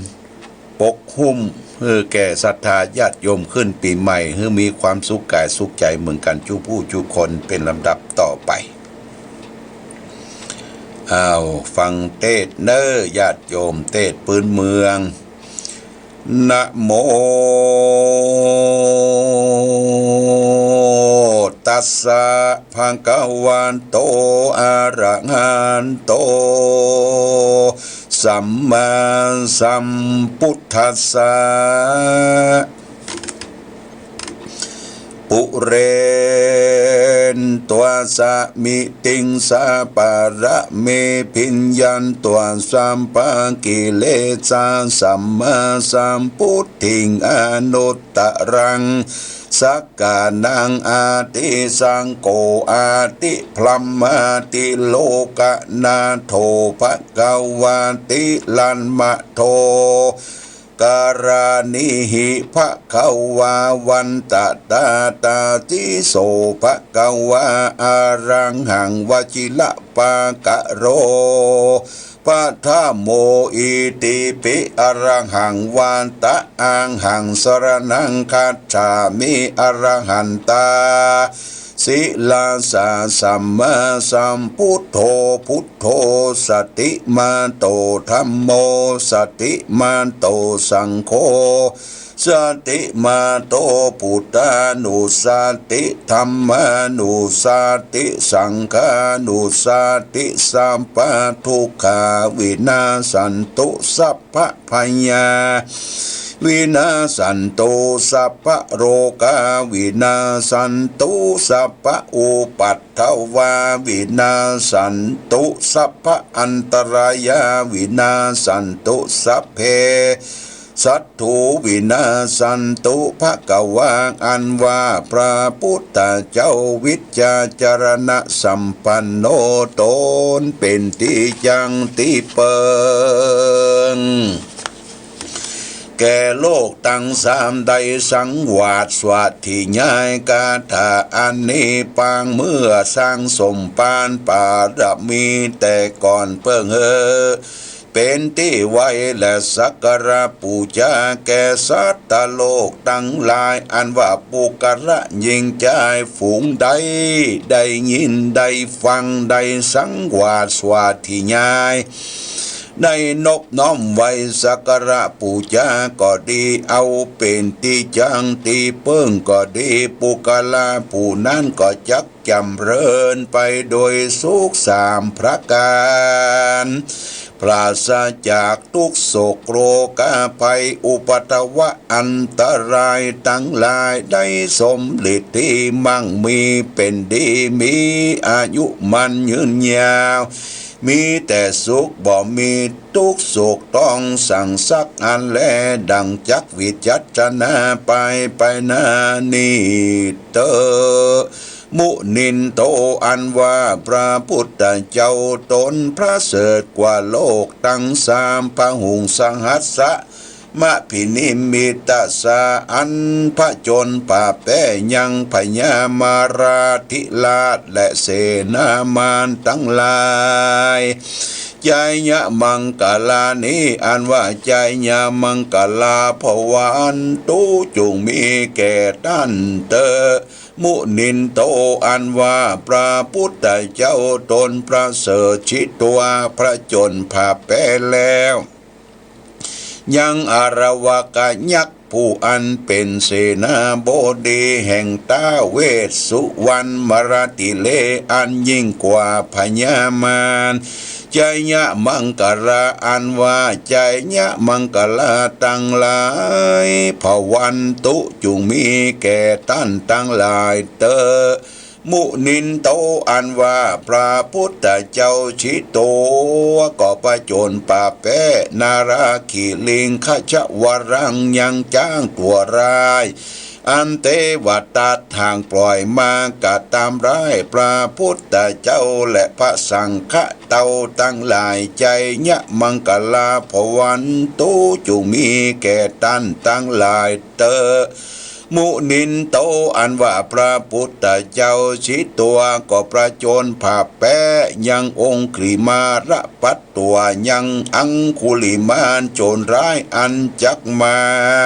กาตามร้ายแห่งโตนอุคิตคัตตะใจยะมังกลาภวันตุจุมีแก่ท่านทั้งหลายเตอมุนินโตอันว่าพระพุทธเจ้าชิตัวก็ประโจนป่าแป้ตังทุตนวจนังยังถ้อยกรรมอันหยาบจ้าจินจานะแห่งนางจินจามนาวิกากัตตวนากัตตะอันเอาไม้กอบต้องเป็นดังมารใส่ร้ายพระพุทธเจ้าพญาอินตาเจ้าฟ้าเนลมิตเป็นหนูลงมาจูโจยพญะมังกรานิอันว่าใจยะมังกระอันดีจุมีแก่ท่านทั้งหลายเตอมุนินโตอันว่าพระพุทธเจ้าชิตัวก็ประโจนป่าแป้ยังมหาชะนังหมู่คนอันมากนักอาติอันถ้าผู้ต่างอันมืดมัวสังจังวิหายะมาติจัตจะอันคือละเสียสัจจะอันกล่าวคำว่าทิฏฐิว่าขันธ์เป็นอนัตตาอัตตันตาคือตัวตนเพื่อได้รู้แจ้งยังประณีตคือปัญญาปัญญาได้ละเสียยังทิฏฐิใจยะมังกระอันดีจงมีแก่ท่านทั้งหลายเตอมุนินโตอันว่าพระพุทธเจ้าจิตตัวมีพระจนปราแป้นันโตปนันทังนาคราชาพุทธกังการเรนะอันหาพระญาปัญญาบทใดเนลมิตกายบทบังยังพระอาทิตย์กังยังบังหนตางอันพระพุทธเจ้าจักเสด็จไปสู่ตวติงสาใจยะมังกลานิอันว่าใจยะมังกละตั้งหลายภวันตุจงมีแก่ท่านตั้งหลายเตอมุนินโตอันว่าพระพุทธเจ้าชิตัวอันพระจนป่าแป้แล้วยังตั้งพละมหาพรหมตนนั้นทุกขหาทิฏฐิคือยังถือมิจฉาทิฏฐิผู้ชาเตนะอันว่าพระญาพรหมวิสุทธิเป็นพรหมบริสุทธิ์สุติมิตติอันรุ่งเรืองทรงหัตถ์ตั้งเสมอดังมีไม้ไต่ส่องแจ้งโดยเตจะแห่งตนอธิฐานังญาณคเนนวิธีนาโดยวิธีมนต์และยาอันโตแต่งโดยพระญาจะญามังกลานิอันว่าใจยะมังกละตั้งหลายพระวันตุจุมีแก่ท่านตั้งหลายแด่เตโยนะโรอันว่าปุกระผู้มีปัญญาได้ยินได้ฟังยังสัมพุทธปาหุงได้สังวาสวาธิญายได้นบน้อมไว้สักการะปูจาก็ดีปุกระผู้นั้นก็โปนจากข้อกินเว้นโตด ได้สุขเมื่ออยู่เมื่อไปปราศจากโลกะภัยอันตรายตั้งหลายบ่เต้าแต่นั่งก็จะกรุงเรื่องไปโดยญาสราภะมั่งมีเป็นดีมีโจกมีใจไหลมาเข้าสู่มั่งมุนตุนเต้าโดยสัมปติทมทองเนืองน้องอายุมั่นยืนยาวอยู่ก้ำจูวรศาสนาไปใจอธิปไตยเนี่ยก็จะได้ถึงโมกขังได้ถึงสุขสามประการมีนิพพานเป็นที่แล้วแลปริตตะใจยะมังกราสัมพุทธพางหงนะมัตตังอิติวุตตะปะกะเลยนาอันประกล่าวดังกล่าวมานี่แล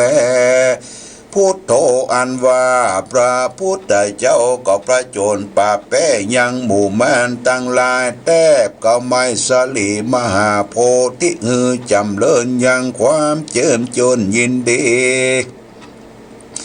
สังฆาแก่เจ้าสักยราชตั้งหลายและมีสันใดชะโยอันว่าความประโจนชนะปราแป้คาเสกจูมีแก่ตั้นตั้งหลายแด่เธอพุทโธอันว่าพระพุทธเจ้ามัชฌิมาก็นั่งทำกลางสารีปุตโตอันว่ามหาสารีบุตรขีเนก็อันนั่งหนไตก็ดีโมกขรโนอันว่ามหาโมกขลานะอันนั่งอยู่โหนอุตระโหนเหนือก็ดีอานันโตอันว่ามหาอานันทปัจฉิมะนั่งโหนวันโตก็ดีโกทัญโย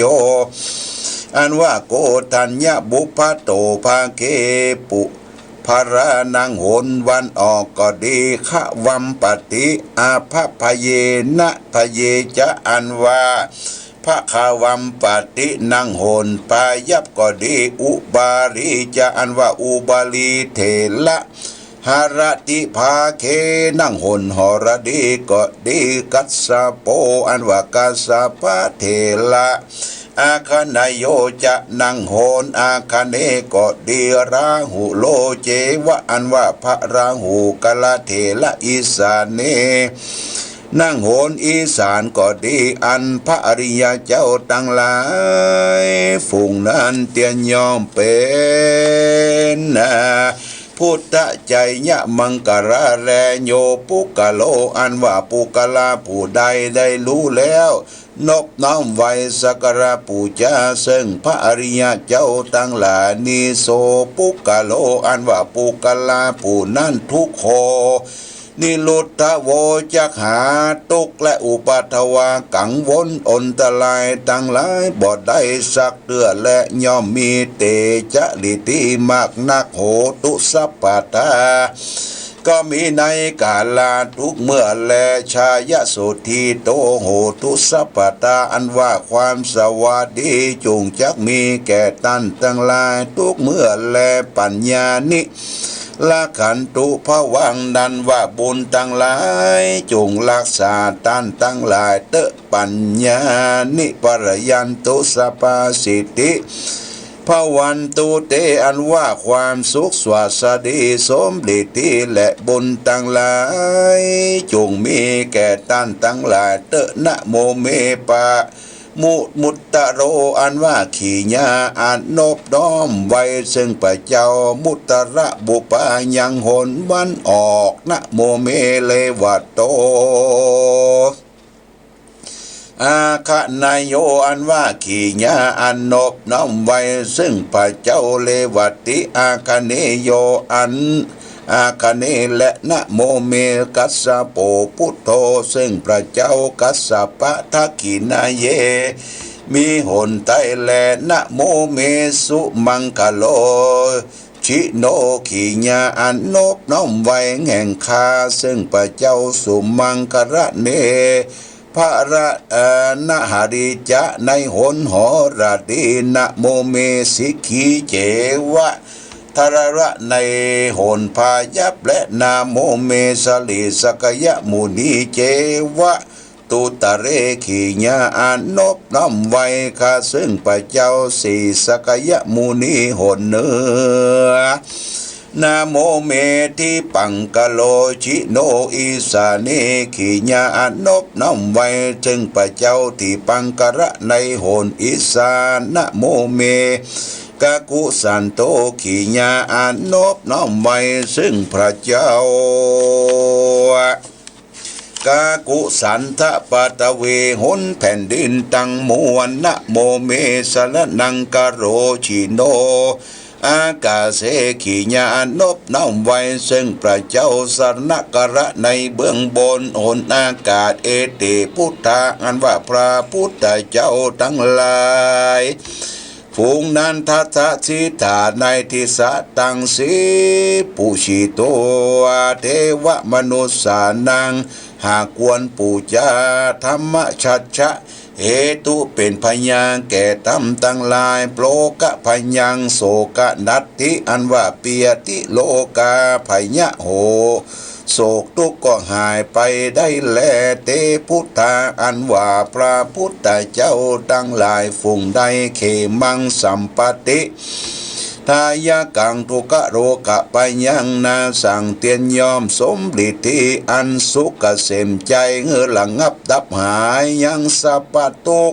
สัพพะเปียทิสัพพะสัตถูข้าศึกตั้งมวลวินาสันตุจุงหายไปเสียงแก่ท่านตั้งหลายเตอยาเนสีเลนะสมะเมนะทะเมนะโดยญาณะและศีลอันสำรวมอินทรีย์ได้รักษาอายุรักขันตุวัง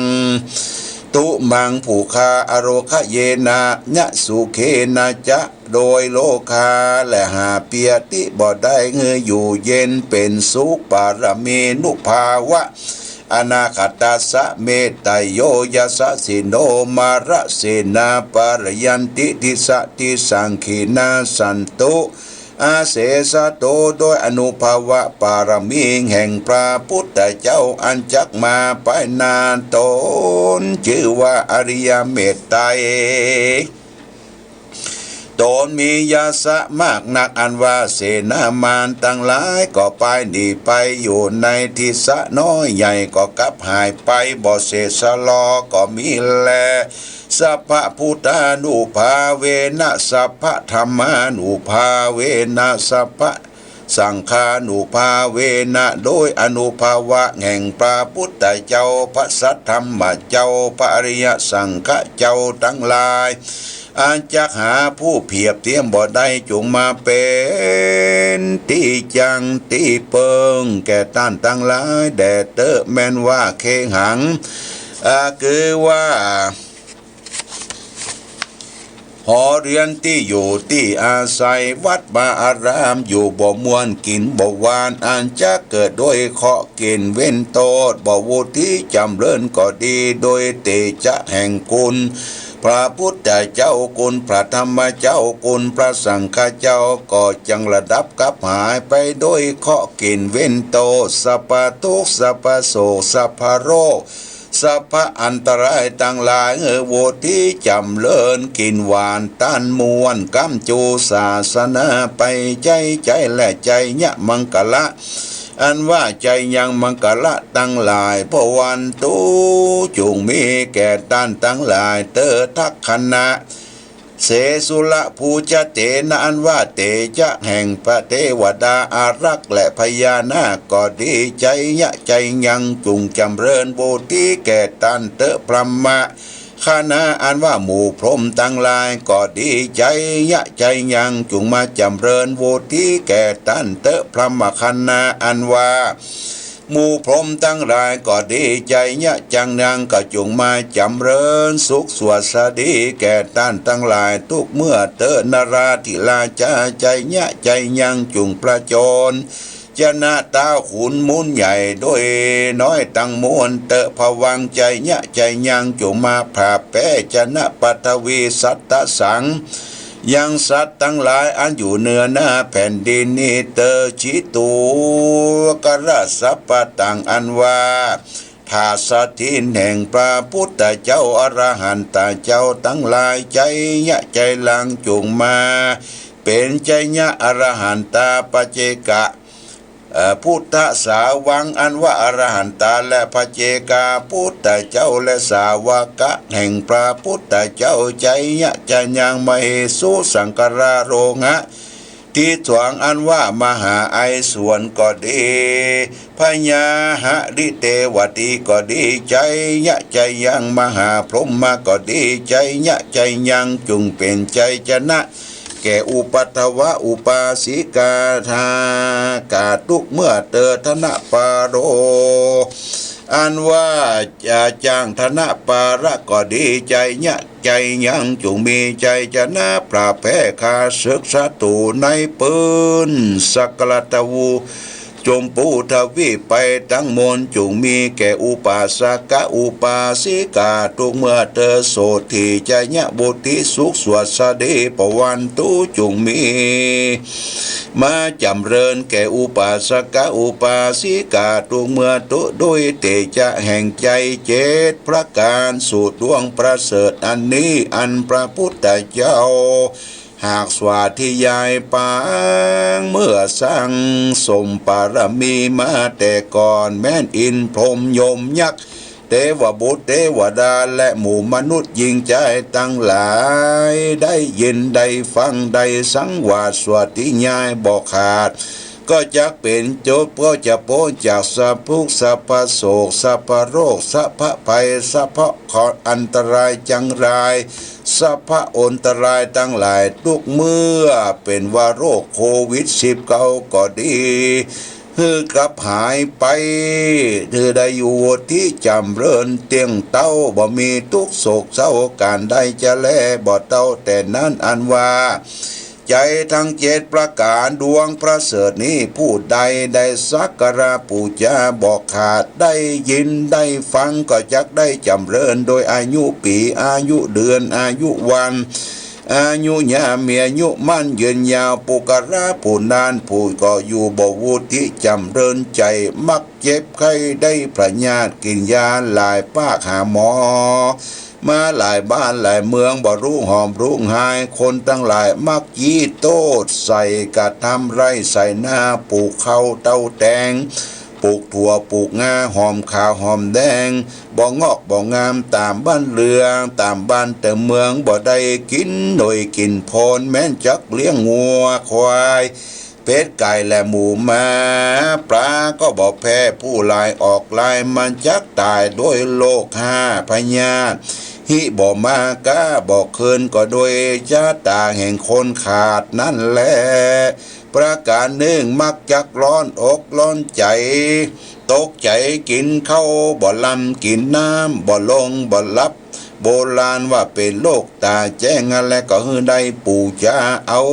ใจยะมังกลาดัง7ประการนี้มาตานมาเตกรรมจูไว้ในคบยำคำปรารถนาฮือได้ปรารถนาเอาสุขฮือได้พ้นจากทุกข์ต่างมวลฮือสมฤทธิบ่อยากจะแร่ใจยะปะกระสูตรอันนี้อุปาสกะอุปาสิกาได้ฮือตานรักษาศีลแล้วใจยะมังกระอันประเสริฐอันนี้โหตุจุงมีแก่ตานในกาลทุกเมื่อเตสังเตวันนังอันว่าเทวดาเจ้าตนมีเตจะอิติลิธิอนุภาคมักนางประสันตุจุงมายังกายะสุขขังเฮสุขกายะอันมีในตนตัวก็ดีจิตตสุขขังสุขอันมีหนุนจิตใจก็ดียะถารังหังจุมาบังเกิดแจกเจ้าศรัทธาญาติโยมสาธุชนพุทธบริษัททั้งหลายจูผู้จุคนจุน้อยใหญ่ยิ่งใจตั้งแต่ในกาลบัดนี้สัพพะปัฏฐะสัพพะตาสัพพะเคาะสัพพะภัยญาสัพพะทุกขาสัพพะโรกาวินาสันตุเตจยสิทธิลาภังโหติภคยังสุขังปรังสิริอายุจะวันโนจะโภกังวุฒิภะจะสัพพกวาสตวสาจะอายุจะชีวาสิทธิภวันตุเตนิทิตังขีญะอันเก่ายังใจญะมังกลาตั้ง7ก็บังโกมสมเร็จเสด็จ ญาติโยมได้ฟังธรรมจบลงไปต่อไปก็จะได้ทำน้ำมนต์เนอะญาติโยมนะทำน้ำมนต์ต่อปริตวานาเมตังสเมตาปตันตาอเวคิตาจิตาปริตังพนันตุสเกกาเมจะรูเปคิลิสิกลตเตจันตริเควิมาเนติเปลเตจะคเมตลุวนาคาเนเคหาวัตุเมเกเตภูมัฏฐาตโยจตุโรกาปาระราชายามะราชายามะราชาอินโตเวสสุวรรณราชาริยเมตตโยโพธิสัตถาวกาทโยริยสาวกาจาปุถุชนะกัลยาจะสัมมาทิเทเยวะปุเสปัสสนาธรรมเมปัสสนาสังเขปัสสนาพุทเทสกลวาธรรมเมสกลวาสังเขสกลวาอิโตทานะโตยาวะปรัมปรายมัสมิสุขจักวาริสุเทวันดาตังมุนิลวจันดังสาทะโบโนสุนันตุธรรมสวนากาโรอายัมปันตันตาธรรมสวนากาโรอายัมปะตันตาธรรมสวนากาโรอายัมปะตันตานะโมตัสสะภะคะวะโตอะระหะโตสัมมาสัมพุทธัสสะนะโมตัสสะภะคะวะโตอะระหะโตสัมมาสัมพุทธัสสะนะโมตัสสะภะคะวะโตอะระหะโตสัมมาสัมพุทธัสสะพุทธังสรณังกัจฉามิธัมมังสรณังกัจฉามิสังฆังสรณังกัจฉามิตุติยัมปิพุทธังสรณังกัจฉามิตุติยัมปิธัมมังสรณังกัจฉามิตุติยัมปิสังฆังสารนังกัจฉามิตติยัมปิพุทธังสารนังกัจฉามิตติยัมปิธัมมังสารนังกัจฉามิตติยัมปิสังฆังสารนังกัจฉามิสารนังกัมมานังยานิตะปุตตานิสัมมากัตตานิภุมมานิวายานิวะอันตะลิเกสะเปวะปุตตาสุมานะปวันตัวตุภิสักกัจจสุนันตุปัสสิตันตัสสมาหิปุตตานิสะเมตตาสะเปเมตังกโรทะมนุชิยาปัจจายทิวาจารโตจารันติเยภรินตัสสมาหิเนลกัตตะอัปปมันตายังกินชีวิตังอิทาวะหุลังวะสักเกโสวายังรัตนังปานิตังนาโนสัมมังอติตาตากะเทนะอิธัมปิพุเทรัตนังปานิตังเอเตนาสัจจวะเจนะสุวัติหุตุขยังวิลากังอามาตังปานิตังทายสกะสักกายมุนีสัมมาหิโตนะเตนะธัมเมนะสัมมาติกินจิอิตัมปิธัมเมรัตนังปานิตังเอเตนะสัจเจนะสุวันตุยัมพุทธเสโตปาลิวันนายิสุจิงสมาธิมันนันตลีกัญญมังุสมาธินาเตนะสมโมนาวิจติอิตัมปิธัมเมรัตนังปานิตังเอเตนะสัจเจนะสุวัติหุนโตเยปุคาราอัตตสะตังปัสสะตะจัตตาลิเอตานิโยกานิหนติเตทักขินายาสุกัตตสสาวกะเอเตทุตินานิมหาปลานิอิตัมปิสังเครัตนังปานิตังเอเตนะสัจเจนะสุวัติหนตุเยสุปโยตามนาสันเทนานิกามิโนโคตามาสาสนัมเหติปฏิปตาอมาตังเวกังลัตตามุตานิปุติงปุญชมานาอิตัมปิสังเกลตานังปานิตังเอเตนะสัจเจนะสุวันตุยตินทากิโลปัตวิงสิโตสิยาจตุปิวะเตปิอาสัมปะกะปิโยตตุปังสะปุริสังวัตามิโยอริยสัจจานิอเวจาปัสสติอิตัมปิสังเคลัตตานังปานิตังเอเตนะสัจเจนะสุวันตุเยอริยสัจจานิวารายันติคัมปิลาปัญเยนะสุเตจิตาทินจาปิ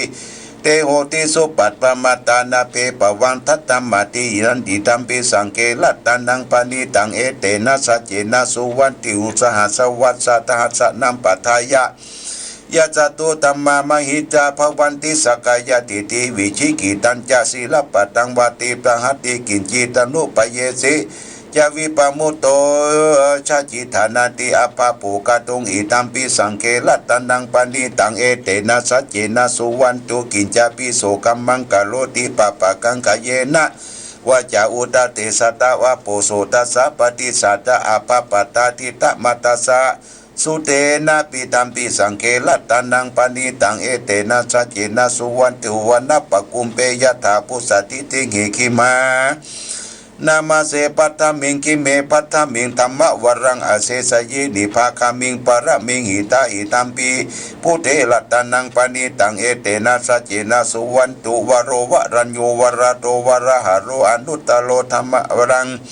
อาเดสยิอิตัมปิพุเทลัตตานังปณิตังเอเตนะสัจเจนะสุวันตุขีนังปุลานังดาวังนาติสัมปะวังวิลตติตายติเกภวสัมเมเตขีนาพิชา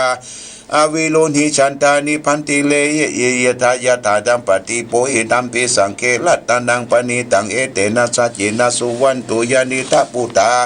นิสมากตานิปุมานิวายานิวะอันตะเลเกตตากตังเทวมนุสสัตังพุทธานามัสสมาสุวัติอุนโตยานิทัปุตานิสมากตานิปุมานิวายานิวะอันตะเลเกตตากตังเทวมนุสสปุติตังธรรมสมัสสมาสุวัติอุนโตยานิทัปุตานิสมากตานิปุมานิวายานิวะอันตะเลเกตตากตังเทวมนุสสปุติตังสังฆนามัสสมาสุวัติอุนโตรัตนะสุตังยันตุนิมิตังอวมังกลโยจามนาโปสักุณาสัสสะโตปะปะกะโหตุสุปินะกันตังพุทธานุภาเวนะวินาสัมเมนตุยันตุนิมิตังอวมังกลัญจโยจามนาโปสะกมะโปสะกุสัตตันโตสัตโตปะปะกะโหตุสุปินะกันตังธรรมานุภาเวนะวินาสัมเมนตุยันตุนิมิตังอวมังกลัญจโยจามนาโปกะกุสันโตสัตตมะโหโกนากะมโนละญัญจโหกัสสะโพสิลิสัมปันโนโคตโมสักยะปุกะโวสุติตังกะตังสังฆานุภาเวนะวินาสัมเมนโตมหากาลุนิโกนาโทอิตายะสัพพะปะนินังปุเรตวะปารามีสัพพะปะโตสัมพุทธัมมังเอเตนะชัจจวะเจนะอุนโตเตจยมังกะละจยันโตโพธิยามุเลสักยังนินทันตวักโตเอวันตวงวิจโยอิจัญญสุสยมังกะเลอปะละชิตาปะลังเกสิเสปะทวีบุคาเลอภิเสเกสัพพะพุทธานังอาคัปปะโตปะโมตติสุนักตังสุมังกลังสุปปะตังหุติตังสุกโนสุโมโตจะสุจิตังพระมัจจาริโสปทกินังกายกัมมังวาจากัมมังปทกินังมโนกัมมังปานิติเตปทกินานิกัตวนาลปันตเตปทกิเนเตอลกุตาวิโลนะหาพุทธศาสนิอโลกาสุขิตาอุติสหัสเปยะเตปิอาติอุณาจวิจโยธรรมโลเกอนุตตโรสัพพสัตตหิตัตยะตันตวงกันไหนเทวติปริวะเจละจักกันเตอมนุเสหิปวะเกปยะเกนะสีวิเตปุเตอะกะละมลิเนจะปัสสมมรณะมุโตตะเปตวะกามจริตันตัสเสวานุภาเวนะอุตุเตโวสุขิตตาลิกิตังติติตังพุตังทลนะวจานังกลุงปะเลตังเตสนะตุตตายุปวัตตาเตอธิโลกิศิลาคุโนสัจจังโสยุตยาเตนะสัจเจนะกะหามิสัจจกิริยามนุตังลังอวชิตวธรรมะปลังจริตวบุปเกเสเนสัจจปรวสาสัจจกิริยามนสหังสันติปะกะปัตตนาสันติปัตตาวัญจนามัตตาปิตาชนิกันตาชตเวตาปเตกะมัสสะเสเตปเตมหาปัจจลิตุสิกิวัตสิสิโสลสะจาริสานิอุตกังปัตตวยตาสิกิสัจเจนะเมสะโมนติเอสาเมสัจจะปรมิติภวันตุสัพพมังคลังละขันตุสัพพเทวตาสัพพพุทธานุภาเวนะสัตตาสุติงภวันตุเตภวันตุสัพพมังคลังละขันตุสัพพเทวตาสัพพธรรมานุภาเวนะสัทธาสุติงภวันตุเตภวันตุสัพพมังคลังละขันตุสัพพเทวตาสัพพสังฆานุภาเวนะสัทธาโสติงภวันตุเตจบพอดีญาติโยมนะจบพอดีก็หมดเวลาพอดี22 นาฬิกาจบสิ้นกระบวนความขอญาติโยมท่านสาธุชนในโอกาสวรเถลิงศกขึ้นปีใหม่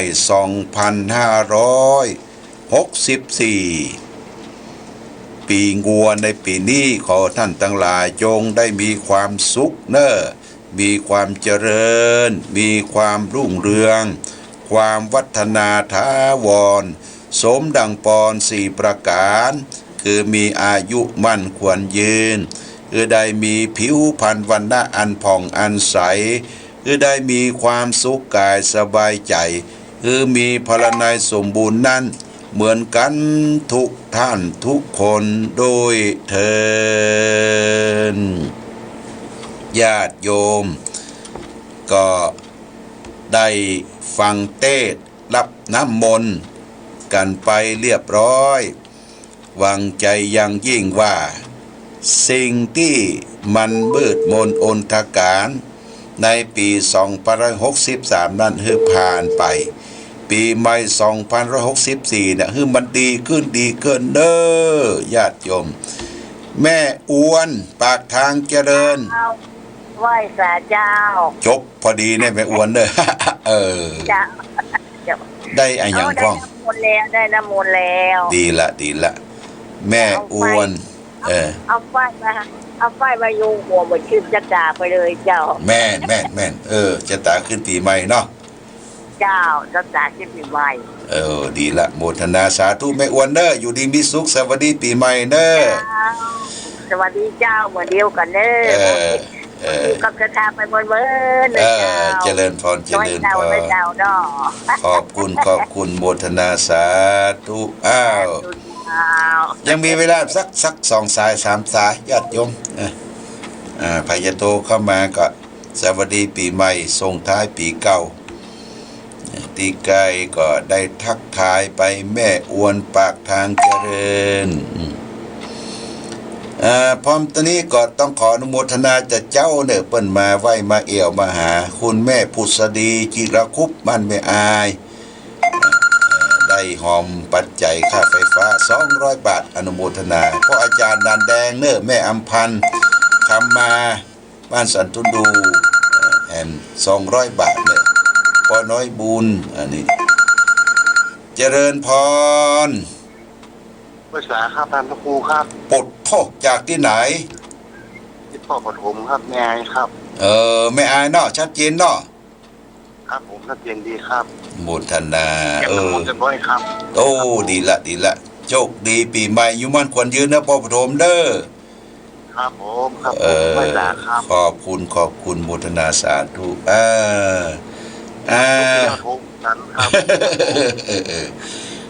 มีเวลาน้อยเนาะโมทนาสาธุอู้กันกุเล็กเนื้อขอเจริญพรนะพ่อปฐมเด้อดี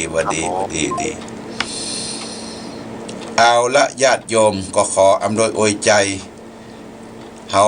ก็โทรหลังไมค์ได้นะญาติโยมโทรหลังไมค์ได้ในช่วงนี้ก็จะปิดไมค์เฮามาโทรหลังไมค์ปิดเครื่องขอความผาสุขความเจริญขึ้นปีใหม่จงบังเกิดมีแก่พ่อแม่พี่น้องศรัทธาสาธุชนญาติโยมทุกท่านท่านทั้งหลายอย่าอยู่ดีมีสุขมีโชคมีใจคิดได้ส่งความมุ่งมั่นความปรารถนาเน้อสวัสดีคุณพิสมัยสุริโยดอนเจ้านมัสการเจ้าหลวงพ่อได้ยินชัดเจนก่อเจ้าจริงชัดเจนเจ้าหลวงพ่อนัดนั้นต้องลืมขอปฏิทินหลวงพ่อไว้สักอันได้จะส่งไปจะไปแวะพื้นเด้อปฏิทินเพราะว่าพระอาจารย์ขอสถานีบอกว่าที่ไปลืมขอปฏิทินหลวงพ่อไว้หน่อยหรอได้เดี๋ยวส่งไปเด้อว่าโอ้ก็หลวงพ่อลืมว่าเขาลืมยังเนาะโมทนาสาธุเน้อโยมพิสมัยเดี๋ยวส่งไปฮือเน้อเจ้าเป็นยังเจ้าหลวงพ่อเป็นหลวงพ่อมะเป็นยังได้ปีนี้ฮู้ครูบาจัดงานครูบาจ้ามันลืมเจ้าเขามีความสุขเน้อโยมพิสมัยเน้ออยู่ดีมีสุขเจริญพรปิดเครื่องดำเนินการอาจารย์ได้พักผ่อน